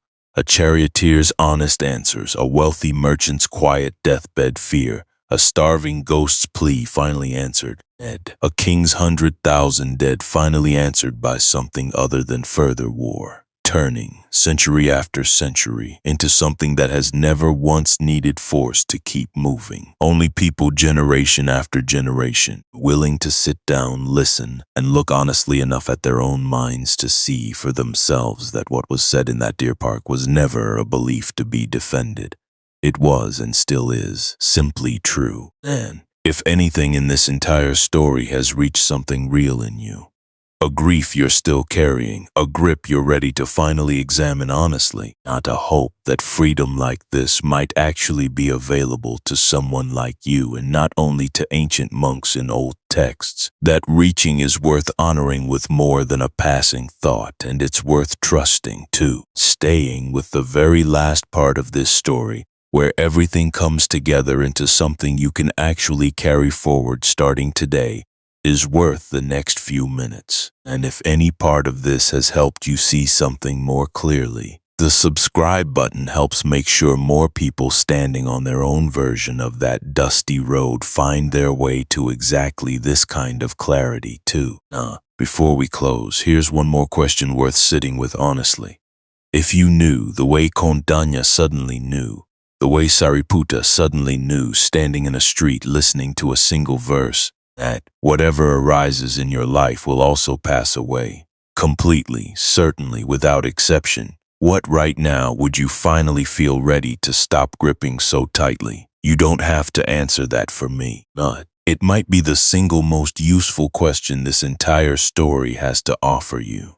The wheel that started turning on a dusty road in front of one skeptical man who walked away and 5 doubtful men who eventually stayed has not stopped rolling in 26 centuries. And it is not finished yet. It was never going to stop simply because one more person, somewhere, chose not to listen. There is one more piece of this teaching left, the part where everything Sariputta unpacked across these hours folds back together into 3 things worth carrying with you long after this story ends. Now, you've watched a wheel set rolling in a deer park outside Varanasi reach a frightened mother, a wealthy merchant, a small boy holding an empty bowl, a starving ghost, and an emperor standing on a field of his own making. There's one more piece of this left, and it's the piece meant to stay with you long after everything else in this story has settled. Near the end of his own life, Sariputta gathered the monks one final time and returned to exactly where this entire teaching began. The 4 noble truths, the same 4 truths he had spent decades unpacking with a precision no one else in the community could quite match. He reminded them, in words the tradition has never let go of, that this wheel of the Dhamma, once set rolling, not be stopped by any ascetic, any priest, any deity, any force in this world or any other. Not because it was protected by some external power, because it was simply, completely true, and true things, once seen clearly enough, don't need protecting the way false things do. The texts record that Sariputta himself died not long after, of natural causes, having asked permission to return to his childhood village to spend his final days near the room where he had been born. He took his leave of the Buddha with characteristic precision, bowing, circling him 3 times in a gesture of respect, and walking away without a single backward glance, knowing the 2 of them would not meet again in this life. He taught his own mother the Dhamma in the hours before his death, finally succeeding, after decades of her quiet disapproval, in giving her directly what he had once had to give her only indirectly, through an offering made on her behalf in a realm she could no longer reach on her own. He passed away peacefully, surrounded by monks reciting the very teaching he had spent his life making clear enough for ordinary people to actually use. Moggallana died not long afterward, in the manner this story already told you. The mother who gives birth and the nurse who raises the child left the world within months of each other, having spent every year since that morning on a street in Rajagaha keeping a promise made decades earlier by two restless boys watching a festival crowd. Here are 3 things worth carrying forward from everything you've heard across these hours. The first is this: suffering was never meant to be avoided, denied, or argued away. It was meant to be seen clearly, directly, the way Kundanya saw it. The instant something shifted inside him in that clearing, the way Kisa Gotami saw it standing at the threshold of a house that had, like every other house in her village, already buried someone it loved. The next time something difficult rises in your own life today, this week, this year, you don't have to perform optimism over the top of it, and you don't have to collapse underneath it either. You can simply see it clearly, exactly as it is, and let that seeing itself begin the work that pretending never could. Seeing first, always seeing first. Everything else in this teaching builds on that one single starting point. The second is this: a craving underneath your own suffering, whatever shape it currently takes in your life, has a structure you can actually learn to recognize. 3 currents, 1 root, a reaching for pleasure, a reaching to become more, or, in its harder and quieter moments, a reaching to simply stop. You don't need to wait for some distant future moment of advanced spiritual attainment to start noticing the grip the instant it tightens. Anathapindika, man with more wealth than almost anyone in his era, only found real relief once he stopped trying to accumulate his way past a hunger that accumulation was never built to satisfy. You can start exactly where you are today, with exactly the grip that's tightening in you right now. No special circumstances required. No retreat to a forest necessary. Just this ordinary day and the next small craving that happens to rise in it. And the third, the one worth sitting with longest, because it carries the real weight of everything else in this story, is this: not the freedom this entire teaching describes is not a reward reserved for people who lived 26 centuries ago, wearing robes, walking dusty roads in northern India. It is available the instant any grip, however small, genuinely loosens. You have already felt a fragment of it yourself at some point in your life, whether or not you had a name for it at the time. A breath that went slightly deeper after weeks of held tension. A grudge that simply stopped mattering one ordinary morning. A fear that quietly stopped being fed and, without ceremony, went out. That is the same fire Sariputta described going out beneath the man who would become the Buddha. Beneath Kundanya in a deer park, beneath an emperor standing on a battlefield he himself had created. The scale is different. The material is exactly the same. It always has been, and it will still be true long after this particular telling of it has ended. There's a modern teacher worth closing with, a Thai forest monk named Ajahn Chah, whose entire approach to this teaching could be summarized, the plainest possible language, as a simple equation he returned to again and again with his own students. Loosen your grip a little, and you get a little peace. Loosen it completely, and the peace that follows is complete too. 26 centuries after a man with cracked feet walked alone across the dust toward 5 doubtful companions, that's still, in the end, the entire teaching, distilled down to something small enough to carry in a single breath. Not a new teaching, not a simplified one. The same one said in fewer words by a man who had spent his entire life proving in his own body and his own mind that those few words were enough. You've walked a long way to get here. You've stood beside Channa as he answered a young prince's questions honestly, not knowing what those answers would eventually set in motion. You've watched 5 doubtful men become completely free. You've sat with 2 friends who kept a promise made to each other as boys, and carried that promise all the way to a forest hut, all the way to a serpent king's coils, all the way, for one of them, not to a violent and clearly accepted death. You've watched a small boy turn an empty bowl into the deepest freedom a human being can reach. You've watched a mother trapped in unbearable hunger get carried into peace by a son who simply gave on her behalf what she could no longer give herself. And you've watched an emperor responsible for 100,000 deaths choose for the rest of his life to build wells and hospitals and pillars instead of further war. And that is a great deal of ground to have covered in a single sitting. And if you're still here, something in you was looking for exactly this. Somewhere in all of that, there's very likely a piece of your own life reflected back at you.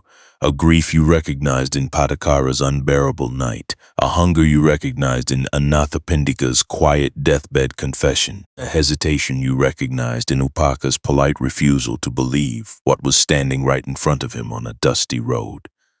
None of that recognition was an accident.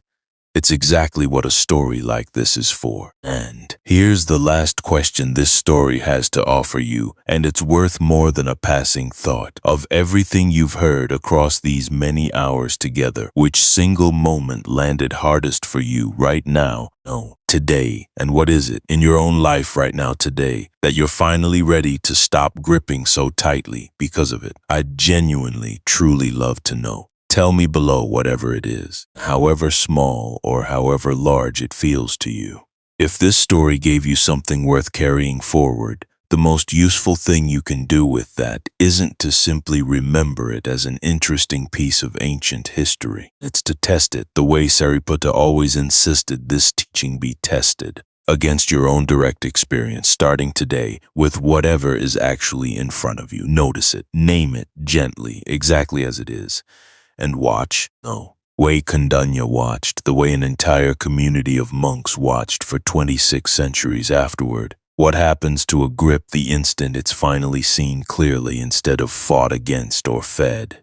That single shift, repeated enough times, is the whole of this path. The wheel that started turning on a dusty road outside Varanasi has not stopped rolling. It found a king in his grief.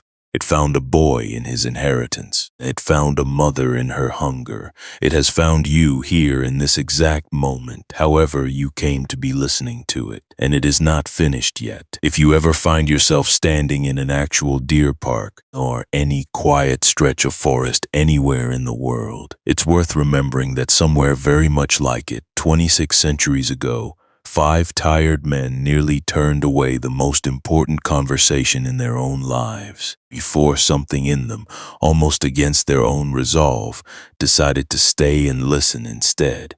You don't need to travel to Sarnath to stand in that same clearing. You're standing in a version of it every time something true is offered to you, and you have to decide in that exact moment whether to lean in or to keep walking. Most people never notice they're standing there at all. You, having come this far, now do. Whatever you came into this video carrying, you get to decide right now whether you're still carrying all of it by the time it ends. Loosen your grip a little and see what peace that little bit gives you. That's the whole of it. That's where it begins, and in the end, that's where it has always led. On a dusty road outside Varanasi, 26 centuries ago, and right here, in whatever room or street or quiet moment you happen to be in right now.